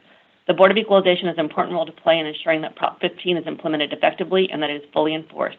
We call on the Board of Equalization to rise to the occasion in implementing a change that Californians like me and my family have needed for a very long time. I'm asking for you to support Prop 15, a fair and balanced reform to put our schools and communities first. Sincerely, H. Zaid. The next comment comes from Karen Lay. Hi, my name is Karen Lay, and I'm a parent and homeowner in Oakland, California. I support Prop 15 because I believe it will provide much-needed funding for public education, including K through 12 and community colleges, and for community necessities such as affordable housing to address our homelessness crisis. These issues are important to me as a parent who has felt the need to take on fundraising role at my child's school in order to support the various programs. Prop 15 would reclaim $12 billion every year for our schools and local services by closing corporate property tax loopholes, all the while protecting homeowners, renters, small businesses, and agriculture. Please support Prop 15. Sincerely, Karen Lay. The next comment comes from John Kavanaugh. The comment states, I am a commercial retail property owner in Solana Beach. I have 4 small buildings totaling 6,000 square feet. My tenants include an art gallery, landscape architect, international jewelry designer, cabinet maker. I purchased the property in 2002. My current tax base is $18,700 annually. If Prop 15 passage, which is nothing more than the dissemination of Prop 13, my base will increase to a range of $50,000 to $60,000 annually. I have a tremendous pride of ownership, and I have put my heart and soul into maintaining a beautiful property for my tenants to prosper at a fair rent. Most of my tenants have been there over 10 years plus. This increase will be passed on to small business tenants. For my tenants, a 20% increase. This will be a devastating impact on all businesses at a very difficult time. San Diego County has a record year, according to the assessor's office. An article in the San Diego Tribune, June 14th, stated that San Diego's county value of all taxable property, including residential, commercial, and industrial land, is now at $604.75 billion. This represents an increase of 5.18%. Stop the nonsense and give small business a chance to survive. The next comment comes from Zipporah Collins. This reform of property tax was crucial before the pandemic and is even more necessary now. When public schools and local services are being strained to the breaking point, I'm in my 80s and a longtime homeowner in the Alameda County. and I recognized in 1978 that Prop 13 would be a disaster for schools and public services in California. So I tried to tell my friends to vote no then, with only moderate success. I have benefited enormously in my own property taxes for decades, but I would rather have seen California maintain necessary funding for schools, libraries, health facilities, roads, parks, community centers, and the myriad of other public services that depend on property tax income. The legislature could have enacted a provision to allow seniors on low fixed incomes to stay in their homes or paying an affordable amount, but having a lien on their property for the balance to be repaid upon sale. It could have also enacted a lower tax rate in years when property values soared to keep the amount of tax at or only slightly higher than it had been in the previous year. Instead, we got a draconian, wide-ranging measure that has seriously impaired state revenues and services for more than 40 years. Now residential owners pay 72% of the total property tax and commercial industrial owners, 28%. It used to be about 50-50 before Prop 13. We finally have a chance to make this fair again. The opponents are often misinformed or involved in spreading disinformation that will harm small business. Prop 15 has measures to protect small businesses. More than 90% of the revenue will come from the wealthiest 10% of businesses, ones that have paid unfairly low tax for decades. Prop 15 will level the playing field for newer versus long-established businesses. Live up to your name, Board of Equalization. Wholeheartedly endorse Prop 15 and work to ensure it passes. Thank you. The next comment comes from Paul Rooney. Hello, I support Prop 15 for two reasons. First, it will restore equity to who pays property taxes in our state. Prior to Prop 13's passage in 1978, property taxes were roughly 50-50 between homeowners and businesses. Now commercial property owners only pay 28%, while homeowners pay 78%. This shift was not an intentional design of Prop 13 or would never have passed. Prop 15 will close the corporate loophole and restore some sense of tax equity between homeowners and businesses. Second, Prop 15 would bring much-needed funding to our schools and communities. Our schools and community service were decimated by Prop 13. I personally lost my job as a social worker due to Prop 13 budget cuts in 1980. Even now, libraries, public works, senior centers, and especially schools are all underfunded. Homeowners and renters have picked up the slack for over 40 years, and now it's time for businesses, especially large corporations, to pay their fair share. I know that the BOE is important to manage that Prop 15 is implemented fully, and I also know assessors have complained that it will be difficult. That doesn't quite cut it. We, and the BOE in particular, must have the will to enact and then implement what is fair reform to our schools and communities first. Thank you, Paul Rooney, Albany. The next item comes from Elena Bryant. My name is Elena Bryant, and I'm a parent and homeowner in Oakland. I support Prop 15 for numerous reasons, including that it will provide much-needed funding for public education, including K-12 and community colleges, and for community necessities such as affordable housing to address our homelessness crisis. These issues are important to me as a parent who has had to spend a lot of my life fundraising for local schools because they are so woefully underfunded, not to mention extremely inequitably funded. And while my kids cannot understand why our own communities are unable to find fund solutions to schools like the ever-increasing homelessness all around us. Proposition 15 would reclaim $12 billion every year for our schools and local services by closing corporate property tax loopholes, all while protecting homeowners and renters, small businesses, and agriculture. The Board of Equalization has an important role to play in ensuring that Prop 15 is implemented effectively and that it is fully enforced. We call on the Board of Equalization to rise to the occasion of implementing a change that Californians like me and my family have needed for a very long time. I'm asking for you to support Prop 15, a fair and balanced reform to put our schools and communities first. Sincerely, Elena Bryant. The next comment comes from Mrs. Todd. My name is Mrs. Todd, and I'm a parent, homeowner, and educator in Oakland. I support Proposition 15 for numerous reasons, including that it will provide much-needed funding for public education, including K-12 and community colleges, and for community necessities such as affordable housing to address our homelessness crisis. These issues are important to me as a parent who has had to spend time fundraising for our local schools because they are so woefully and inequitably underfunded. Proposition 15 would reclaim $12 billion every year for our schools and local services by closing corporate property tax loopholes, all while protecting homeowners and renters, small businesses, and agriculture. The Board of Equalization has an important role to play in ensuring that Prop 15 is implemented effectively and that it is fully enforced. We call on the Board of Equalization to rise to the occasion of implementing a change that Californians like me and my family have needed for a very long time. I'm asking for you to support Prop 15, a fair and balanced reform to put our schools and communities first. Sincerely, Y. Todd, Oakland. The next comment comes from Michael Thomas. No on Prop 15. California cannot afford Prop 15. Now is not the time for the largest property tax in state history that will hurt both small business and big businesses by raising their property taxes and rents, while increasing costs for everything we buy. This is absolutely absurd. Sure, they say Prop 15 will not hurt small businesses. It is not true. Many small businesses lease smaller portions of larger real estate developments that will be affected, if not today, in the future. When will the constant abuse of grabbing and misspending our tax money come to a halt? Prop 15 is just another grab for more money from hardworking people. This trend must stop. The next comment comes from Mary Lou Sumberg. My name is Mary Lou Sumberg. I'm a senior and homeowner in Albany, Alameda County. I support Prop 15. I have been waiting for this reform for 40 years since Prop 13 passed in 1978. Before Prop 13, property taxes were paid in roughly 50-50 split between residential and commercial property owners. Now residential owners pay 80% of all property tax, while commercial property owners pay a shockingly low 20%. In addition, almost 80% of tax revenue for public schools and community services that will be generated by Prop 15 will be paid by the largest commercial property owners in the state. It's time for them to start paying their fair share. Proposition 15 would reclaim $12 billion every year for our schools and local services by closing corporate property tax loopholes, all while protecting homeowners and renters, small businesses, and agriculture. The people of California need Proposition 15 now more than ever. It will provide funding for local services such as public libraries, parks and recreation, and public schools. This is important to me because I use the Albany Public Library, the Berkeley Public Library, and local parks on a regular basis. I've worked at Albany High School, and I know how important these services are to both the young people and the adults in our community. The Board of Equalization has an important role to play in ensuring that Prop 15 is implemented effectively and that it is fully enforced. I ask that you to rise to the occasion of implementing a change that Californians like me have wanted and needed for a very long time. I'm asking for you to support Prop 15, a fair and balanced reform to put our schools and communities first. Sincerely, Mary Lou Sumberg, retired, Albany, California.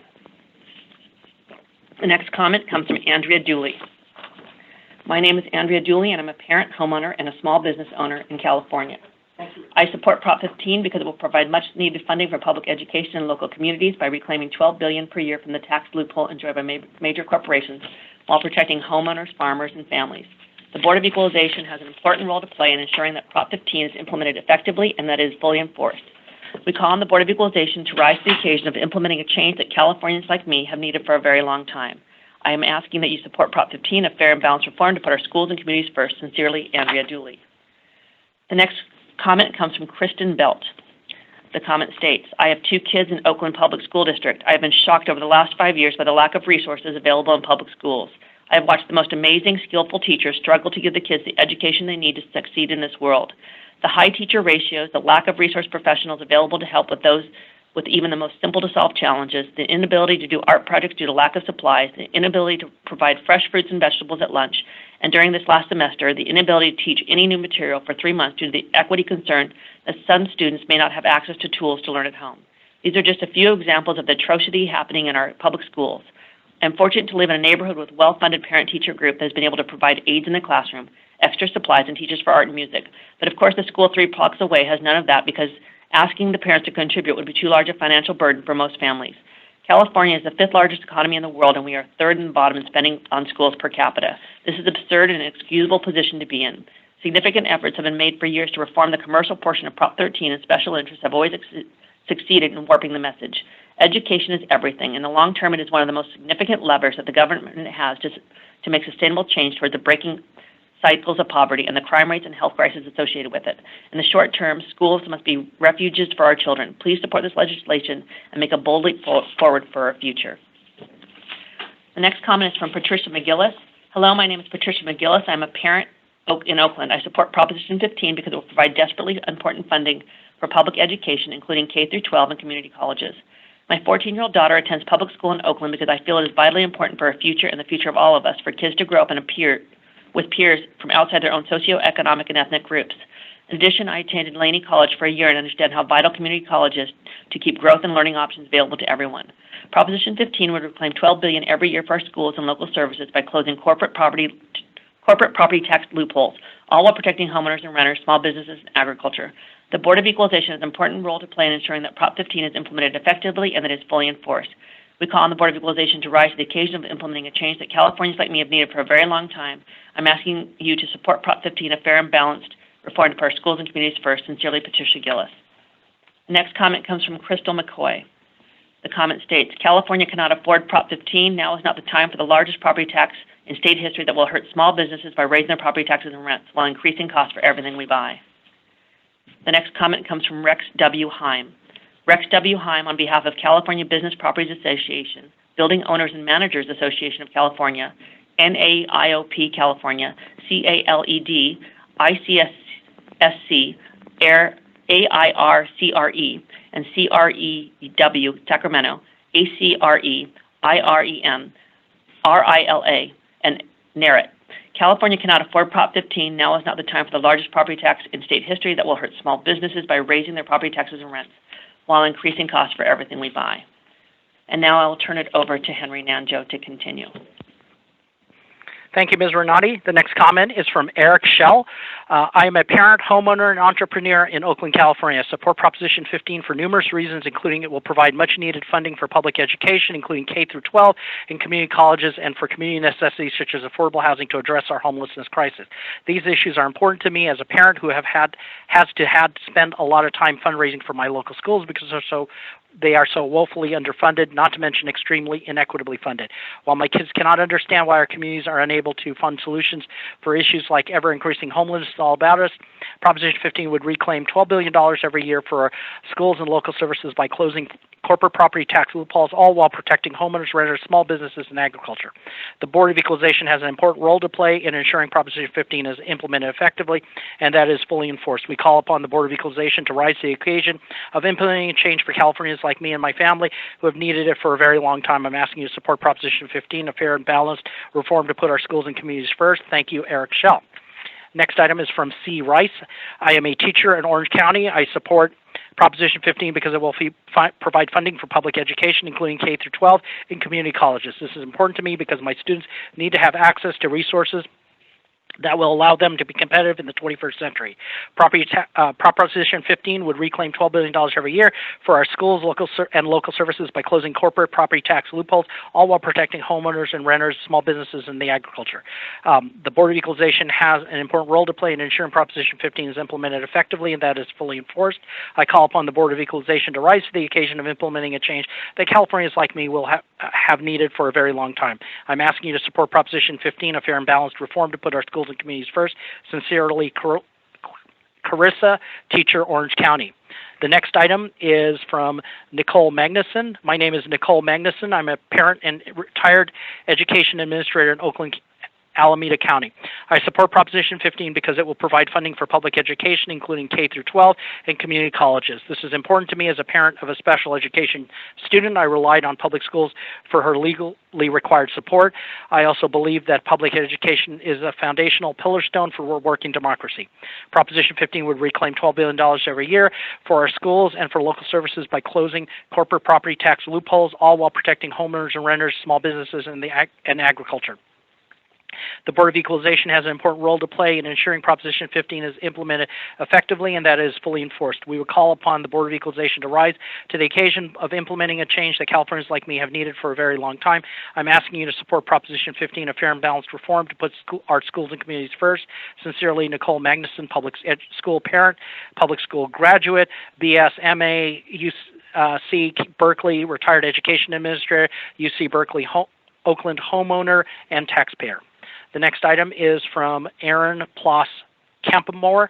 My name is Aaron Ploss Campamore. I'm a homeowner and parent of 2 children in Los Angeles, California. I support Proposition 15 because it would provide desperately needed funding for public education. I am a co-president of Friends of Mitchell Tarina, a booster group that supports my daughter's public school, Mitchell Tarina Elementary, and before that I was co-chair of a fundraising for several years.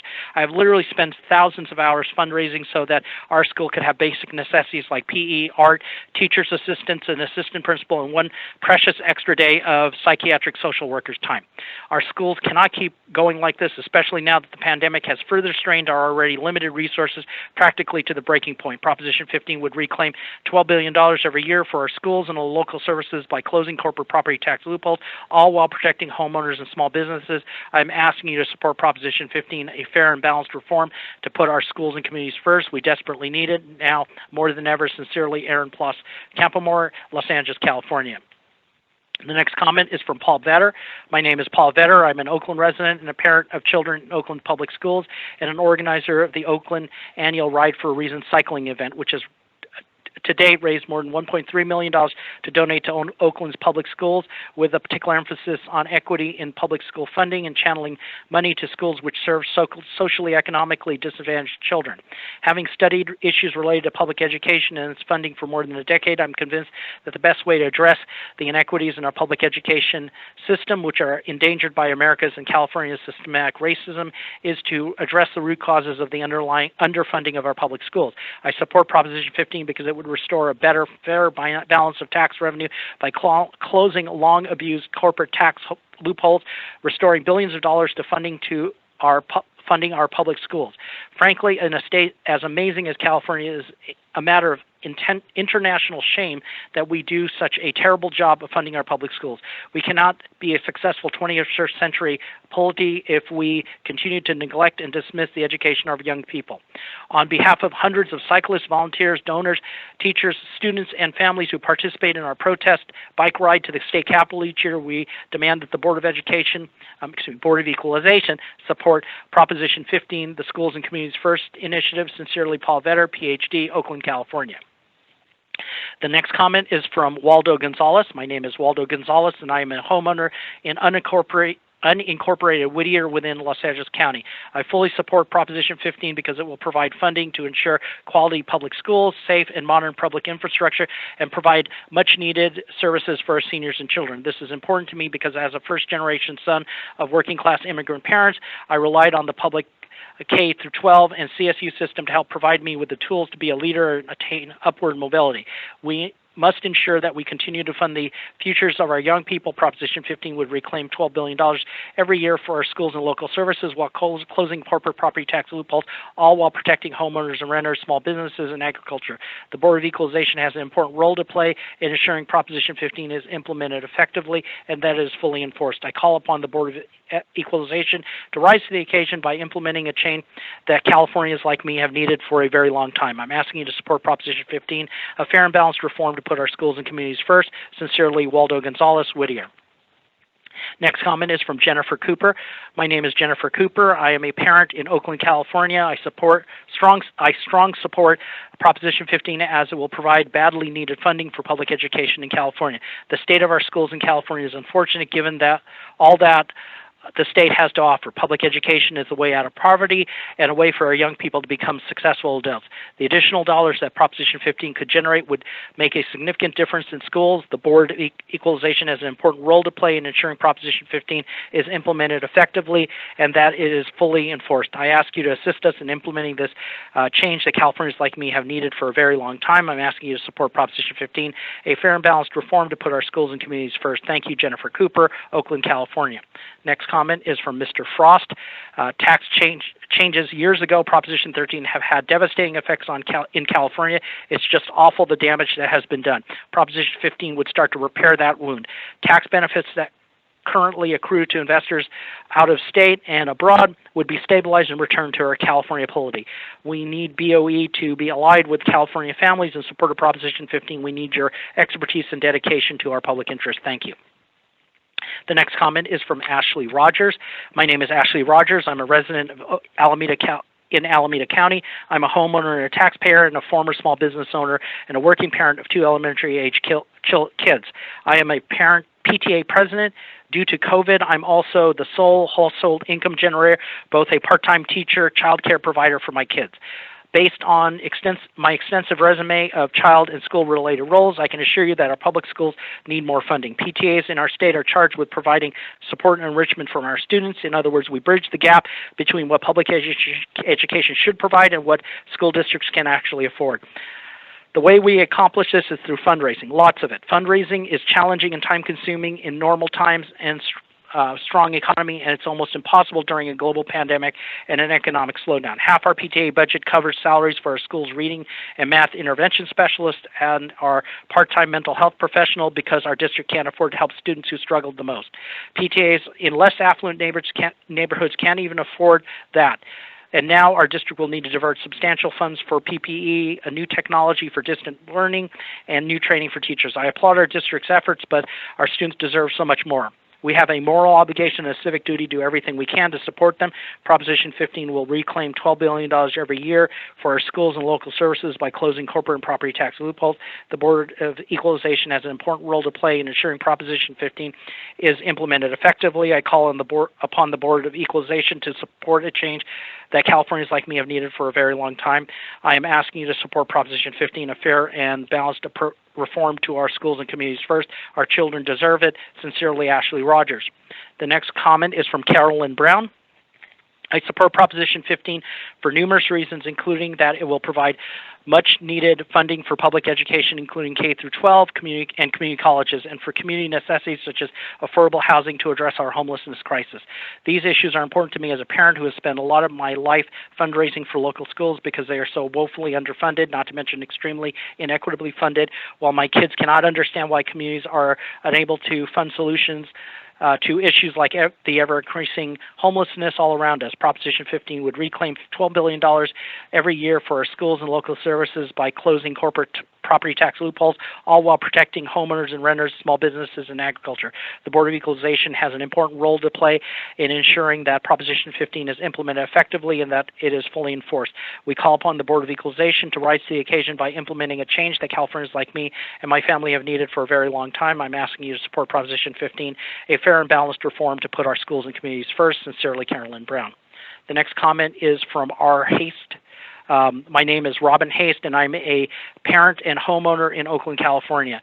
I support Proposition 15 for numerous reasons, including that it will provide much needed funding for public education, including K through 12 community colleges, for community necessities such as affordable housing to address our homelessness crisis. These issues are important to me as a parent who has had to spend a lot of my life fundraising for local schools because they are so woefully underfunded, not to mention extremely inequitably funded, while my kids cannot understand why our communities are unable to fund solutions like the ever-increasing homelessness around us. Proposition 15 would reclaim $12 billion every year for our local schools and services by closing corporate property tax loopholes, all while protecting homeowners and renters, small businesses, and agriculture. The Board of Equalization has an important role to play in ensuring Proposition 15 is implemented effectively and that it is fully enforced. We call upon the Board of Equalization to rise to the occasion of implementing a change that Californians like me and my family have needed for a very long time. I am asking you to support Proposition 15, a fair and balanced reform to put our schools and communities first. Sincerely, R. Haste, Oakland. Next comment is from Kathy Stokes. I am a parent in OUSD. I support Proposition 15 because it will provide funding for all Oakland school students in schools.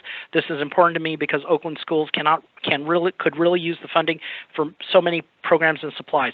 Proposition 15 would reclaim $12 billion a year for our schools and local services by closing corporate property tax loopholes, all while protecting homeowners, renters, and small businesses and agriculture. The Board of Equalization has an important role to play in ensuring Proposition 15 is implemented effectively and that is fully enforced. We call upon the Board of Equalization to rise to the occasion of implementing a change that Californians like me have needed for a very long time. I'm asking you to support Proposition 15, a fair and balanced reform to put our schools and communities first. Sincerely, Kathy Stokes, OUSD parent. Next comment is from David Ray. Proposition 15 is the wrong way to increase tax revenues for the state. The higher property taxes on buildings will be passed along as higher rent for tenants and higher prices for the products and services sold to consumers all across the state. Higher prices for everything Californians will buy will not only hurt the people, but especially low-income people. This is not a good idea, especially for the immediate future when we need every economic incentive possible. Please do not push this incentive forward. Thank you, D.M. Ray, Spring Valley, California. Ms. Renati, back to you. Thank you, Mr. Nanjo. The first comment I have is from Larry Starch. Comment states, hello, the state needs to focus on cutting expenses to align with budget. This is the way I have to manage my finances, and so should the state of California. This measure ignores appropriate fiscal management by the state government and puts the out-of-control expenditures on my back via increased costs from the businesses that will be impacted. The mindset from government that there is endless funds available from the working class needs to stop and the focus move to expense control. Funding for education is the common justification for increasing taxes. Lotto was supposed to cure all ills with school funding, yet it seems to have done little to nothing as we continue to hear the need for more and more funding sources. The first priority of this measure is to backfill losses in state, local income tax, and cover administrative costs. This is estimated at $1 billion. I'm not aware of any limit or cap, so this becomes a loophole for abuse for funneling funds to the general fund and or special interest. This measure will take away one of the very few advantages of placing a business in California, which erodes for future growth for younger citizens and the general tax base. The next comment comes from Bonnie Wildorf. My name is Bonnie Wildorf. I'm a senior in San Francisco City or County, or I support Proposition 15 because it will provide funding for local services such as public libraries. This is important to me because I was laid off the day after Prop 13 passed as services as needed librarian in Alameda County. Proposition 15 would reclaim $12 billion every year for our schools and local services such as public libraries by closing corporate property tax loopholes, all while protecting homeowners and renters, small businesses, and agriculture. The Board of Equalization has an important role to play in ensuring that Prop 15 is implemented effectively and that it is fully enforced. We call on the Board of Equalization to rise to the occasion of implementing a change that Californians like me have needed for a very long time. I'm asking you to support Prop 15, a fair and balanced reform to put our schools and communities first. Sincerely, Bonnie Wildorf, retired librarian, San Francisco. The next comment comes from Timmy Liu. I am a parent of a 2-year-old, and I'm really concerned about California's funding for libraries and parks. The state's parks and libraries are a lifeline for me as a working parent, and I can't imagine how grumpy my child would be without these services fully funded and accessible for her. And with the COVID-19 crisis, it's even more important to make sure there's enough funding for public resources like these. It would be really important for the state's elected Board of Equalization to take a stand in support of taxes that support families and small businesses. I urge you to join community members across the state in supporting Prop 15. Next comment comes from Nikjai Ayab Yang. My name is Nikjai Lab Yang, and I grew up and am a renter in the city of Sacramento. I support Proposition 15 because it will provide funding for our public schools and increase access to local services, including affordable housing programs. Our youth and families, especially the most vulnerable, deserve better access to quality education, housing, and other services. Proposition 15 would reclaim $12 billion every year for our schools and local services by closing corporate property tax loopholes, all while protecting homeowners and renters, small businesses, and agriculture. The Board of Equalization has an important role to play in ensuring that Prop 15 is implemented effectively and that it is fully enforced. The Board of Equalization must rise to the occasion of implementing a change that Californians like me have needed for a very long time. I urge you to support Prop 15, a fair and balanced reform to put our schools and communities first. Sincerely, Nikjai Lab Yang, co-director of HIP, Sacramento, California. The next comment comes from Karen Young. Hi, my name is Karen Young. I'm a renter in the city of Alameda. I support Proposition 15 because it will provide funding for local service. Proposition 15 would reclaim $12 billion every year for our schools and local services by closing corporate property tax loopholes, all while protecting homeowners and renters, small businesses, and agriculture. The Board of Equalization has an important role to play in ensuring that Prop 15 is implemented actively and that it is fully enforced. We call on the Board of Equalization to rise to the occasion in implementing a change that Californians like me have needed for a very long time. I'm asking you to support Prop 15, a fair and balanced reform to put our schools and communities first. Sincerely, Karen Young, Community Organizer, Alameda. The next comment comes from Stacy E. We adamantly oppose Prop 15. Our family is 3 generations managing our commercial properties in California. Born and raised and residing in California since birth, we have various sizes in property and tenant sizes. We are not big corporation. Our tenants are mom and pop businesses trying to live in the California dream just as we are. Repealing Prop 13 with Prop 15 will kill businesses in California and force owners to pass rent increases unnecessarily to its tenants due to not being able to afford the property taxes on its properties. We are already taxed as much as we can afford as small commercial property owners. As of right now, many of the measures and propositions that have been voted in for California still have yet to see their effectiveness. The roads are a mess, and yet we still pay numerous taxes on fuel and transportation. In closing, we want our voice to be heard that we are in opposition of Prop 15. Sincerely, Stacy E. The next comment comes from Betsy McNabb. My name is Betsy McNabb, and I'm a parent in Alameda County. I support Prop 15 because it will provide funding for public education at all levels. This is important to me because, as we're seeing now, a strong educational system is the backbone of our community and our country. When it is in peril, that impacts every single American. Proposition 15 would reclaim $12 billion every year for our schools and local services by closing corporate property tax loopholes, all while protecting homeowners and renters, small businesses, and agriculture. The Board of Equalization has an important role to play in ensuring that Prop 15 is implemented effectively and that it is fully enforced. I call on the Board of Equalization to rise to the occasion of implementing a change that Californians like me have needed for a very long time. I'm asking you to support Prop 15, a fair and balanced reform to put our schools and communities first. Sincerely, Betsy McNabb, parent, editor, Alameda, California. The next comment comes from Jason Pilastri. My name is Jason Pilastri, and I'm a parent, homeowner, and educator in Oakland, California. I support Proposition 15 because it will finally make some headway in reversing the funding shortfalls that have been a plague on public education in our state since the 1970s. My children and the children I teach deserve the quality schools I support Prop 15 because it will make more funding available to support the creation of affordable housing. This will help address the crisis of Black displacement and homelessness in Oakland and communities like it. My family, friends, and neighbors deserve to live in a community that meets the needs of all of its residents, not just those of a particular class. Proposition 15 would reclaim $12 billion every year for our schools and local services by closing corporate property tax loopholes, all while protecting homeowners and renters, small businesses, and agriculture. The Board of Equalization has an important role to play in ensuring that Prop 15 is implemented effectively and that it is fully enforced. I hope the Board of Equalization will rise to the occasion and implement a change that will make our state more livable for ordinary Californians like me and my family. Please support Prop 15, a fair and balanced reform to put our schools and communities first. Sincerely, Jason Palastri, teacher, Oakland. The next comment comes from Jennifer Vetter. My name is Jennifer Vetter, and I'm a public school parent and homeowner in Oakland. I support Proposition 15 for many reasons, including that it will provide much-needed funding for public libraries and for public education, including K-12 and community colleges. These issues are important to me as a parent who has spent countless hours over the past 17 years fundraising for our local public library and our local schools because they are so woefully underfunded. For more than a decade, I have been involved with the movement to reform the devastating Proposition 13 of 1978, and I am so happy they are finally at a point of action. Proposition 15 would reclaim $12 billion every year for our schools and local services by closing corporate property tax loopholes, all while protecting homeowners and renters, small businesses, and agriculture. The Board of Equalization has an important role to play in ensuring that Prop 15 is implemented effectively and that it is fully enforced. We call on the Board of Equalization to rise to the occasion of implementing a change that Californians have needed for a very long time. I'm asking that you support Prop 15, a fair and balanced reform to put our schools and communities first. Sincerely, Jennifer Vettner, MLIS, librarian, Oakland, California. The next comment comes from Anna Dar. My name is Anna Dar, and I'm a parent, a homeowner, and attorney in Los Angeles, California. I support Proposition 15 for numerous reasons, including that it will provide much-needed funding for public education, including K-12 and community colleges, and for community necessities such as affordable housing to address our homelessness crisis. These issues are important to me as a parent who has had to spend a lot of my life fundraising for local schools because they are so woefully underfunded, not to mention extremely inequitably funded, while my kids can understand why our communities are unable to find solutions to issues like the ever-increasing homelessness all around. Proposition 15 would reclaim $12 billion every year for our schools and local services by closing corporate property tax loopholes, all while protecting homeowners and renters, small businesses, and agriculture. The Board of Equalization has an important role to play in ensuring that Proposition 15 is implemented effectively and that it is fully enforced. We call on the Board of Equalization to rise to the occasion of implementing a change that Californians like me and my family have needed for a very long time. I'm asking you to support Prop 15, a fair and balanced reform to put our schools and communities first. Sincerely, Anna Dar. The next comment comes from Katie Valentin. My name is Catherine Valentin. I am a homeowner in Los Angeles, California. I support Proposition 15. It will provide much-needed funding for public education, including K-12 and community colleges, homelessness services, park and recreation services, among others.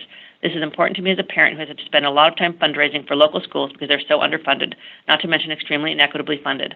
Also, I believe we are failing the entire community as we're unable to fund solutions to issues like the ever-increasing homelessness all around us. In addition, services like Parks and Rec, which offer some great options, need continuous funding so they keep offering these important services.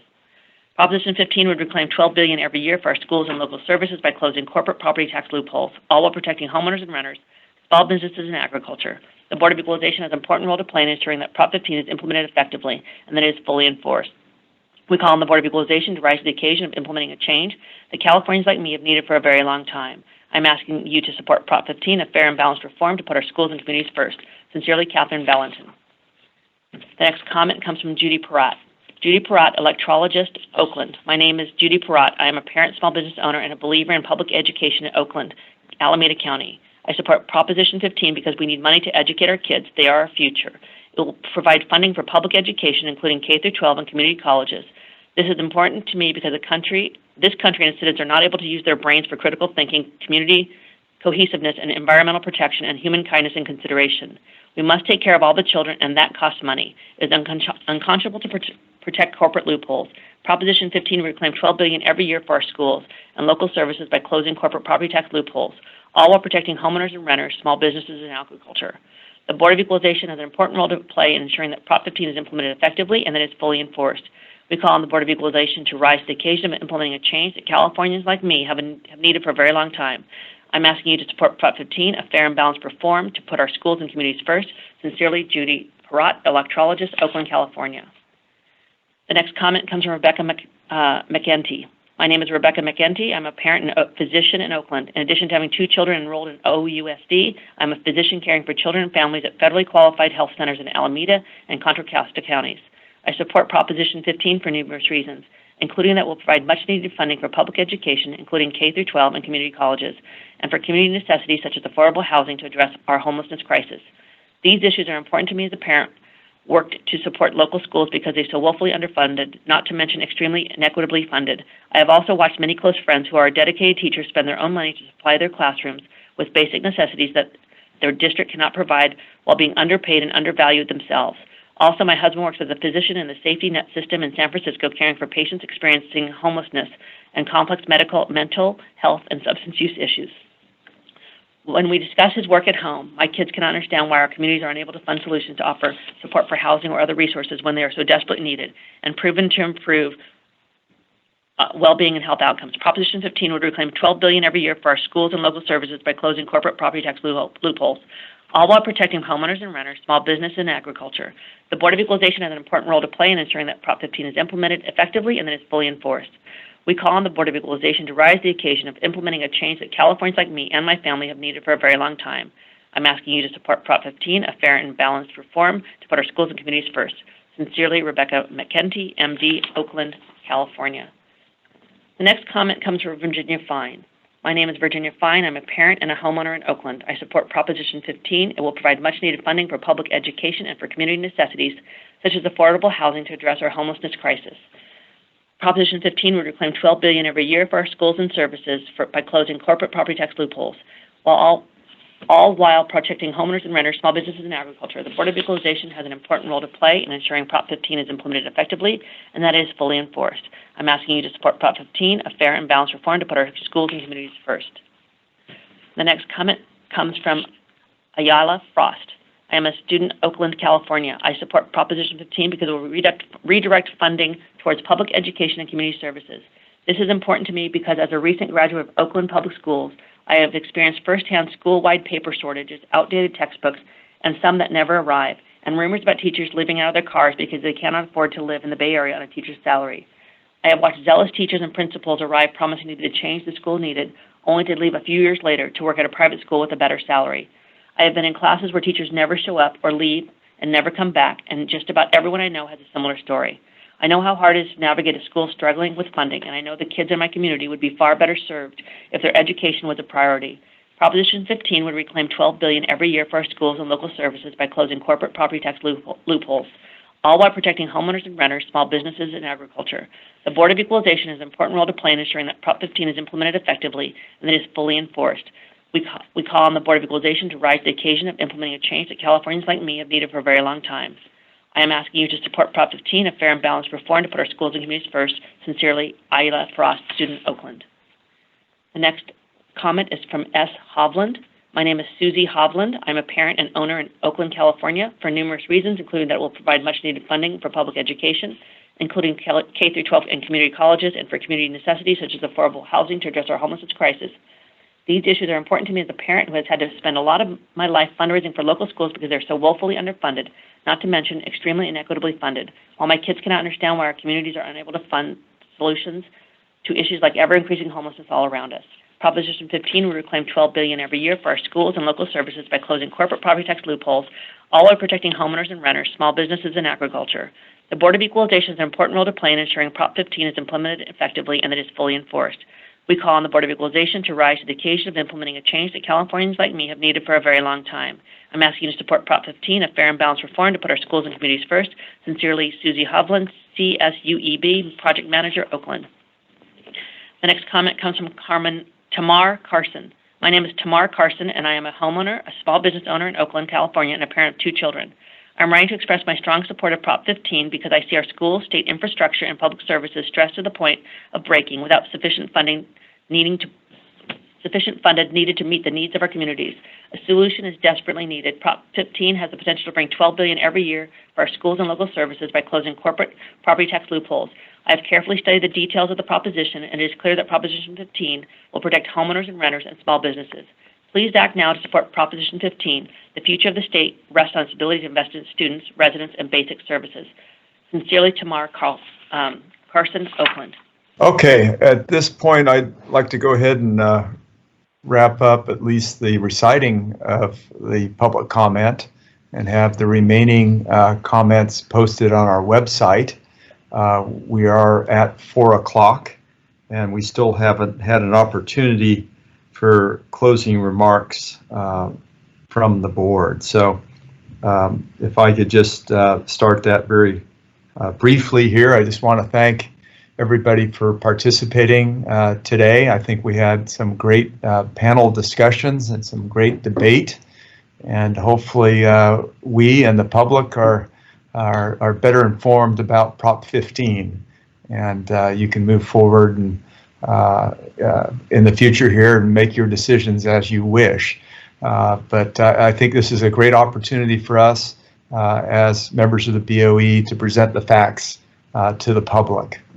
So thank you. And members, would you each like to make your closing comments? Sure. This is Chair Vasquez. First, I'd like to just open up and thank Member Gaines for an excellent work, especially for your staff and putting together this hearing today. Also to thank, obviously, the speakers and the public who participated today.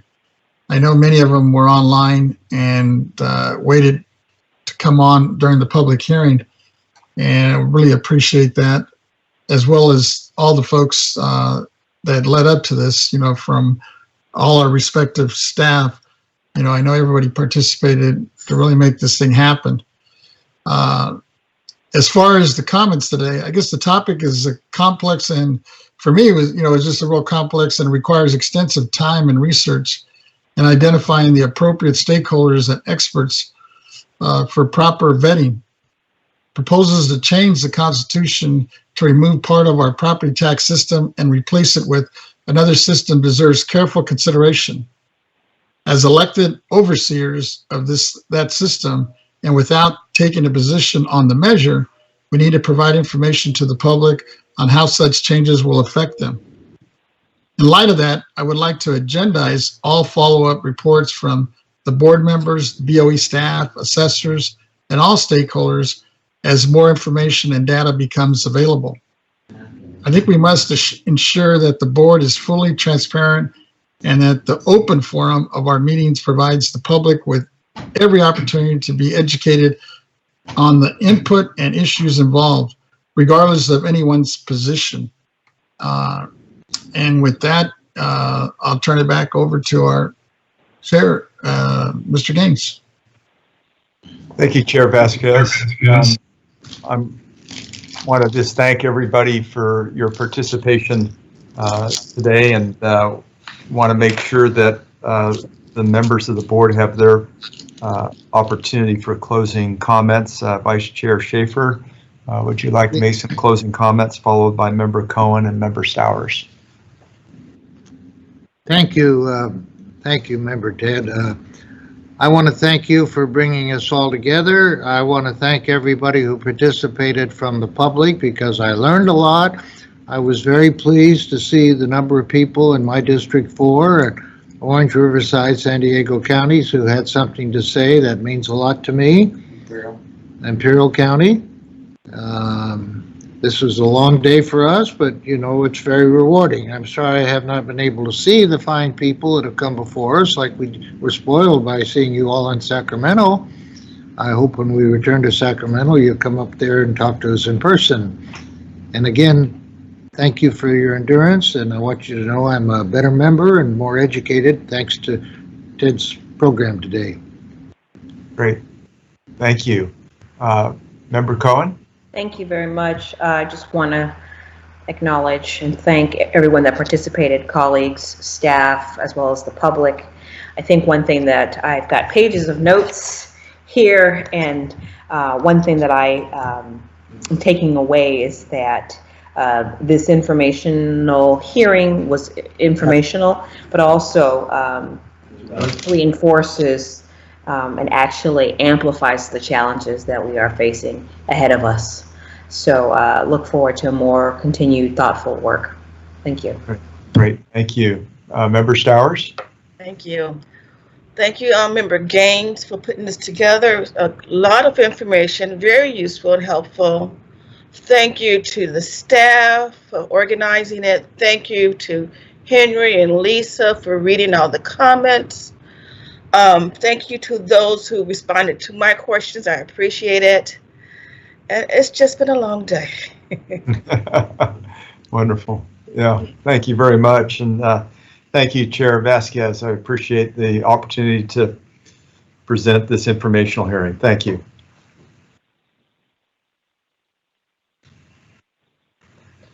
Thank you once again, everybody. And as we come to a close, I know yesterday when we opened the meeting, I opened up with a moment of silence for the late John Lewis, the congressman. And actually in adjournment, I would like to also adjourn in his memory. You know, as part of the Big Six, he was one of the leaders in the civil rights movement in the 60s and and continue to do that heroic organizing and really bringing a lot of the big issues along not only race, but just civil rights for all to Congress, beginning in 1987 when he first got elected. I had the opportunity to meet him a couple times when I was back in D.C., and he's going to be sorely missed. And I just wanted to put out our condolences to his family and friends, and would like to just adjourn this meeting in his honor. And if there's no other business, I would like to adjourn this meeting today. It is 4:07. Thank you, everybody, for your patience. I know it was a long day. We made it somewhat short yesterday, but we made up for it today. I know we went a little longer than we expected. Thank you to all the members and staff. And we'll see you soon, hopefully in person, but we'll see how that goes, given what's going on with this COVID. Right. Thank you. Wish you all well. Stay safe. All right. Bye now. Thank you, members. Bye now.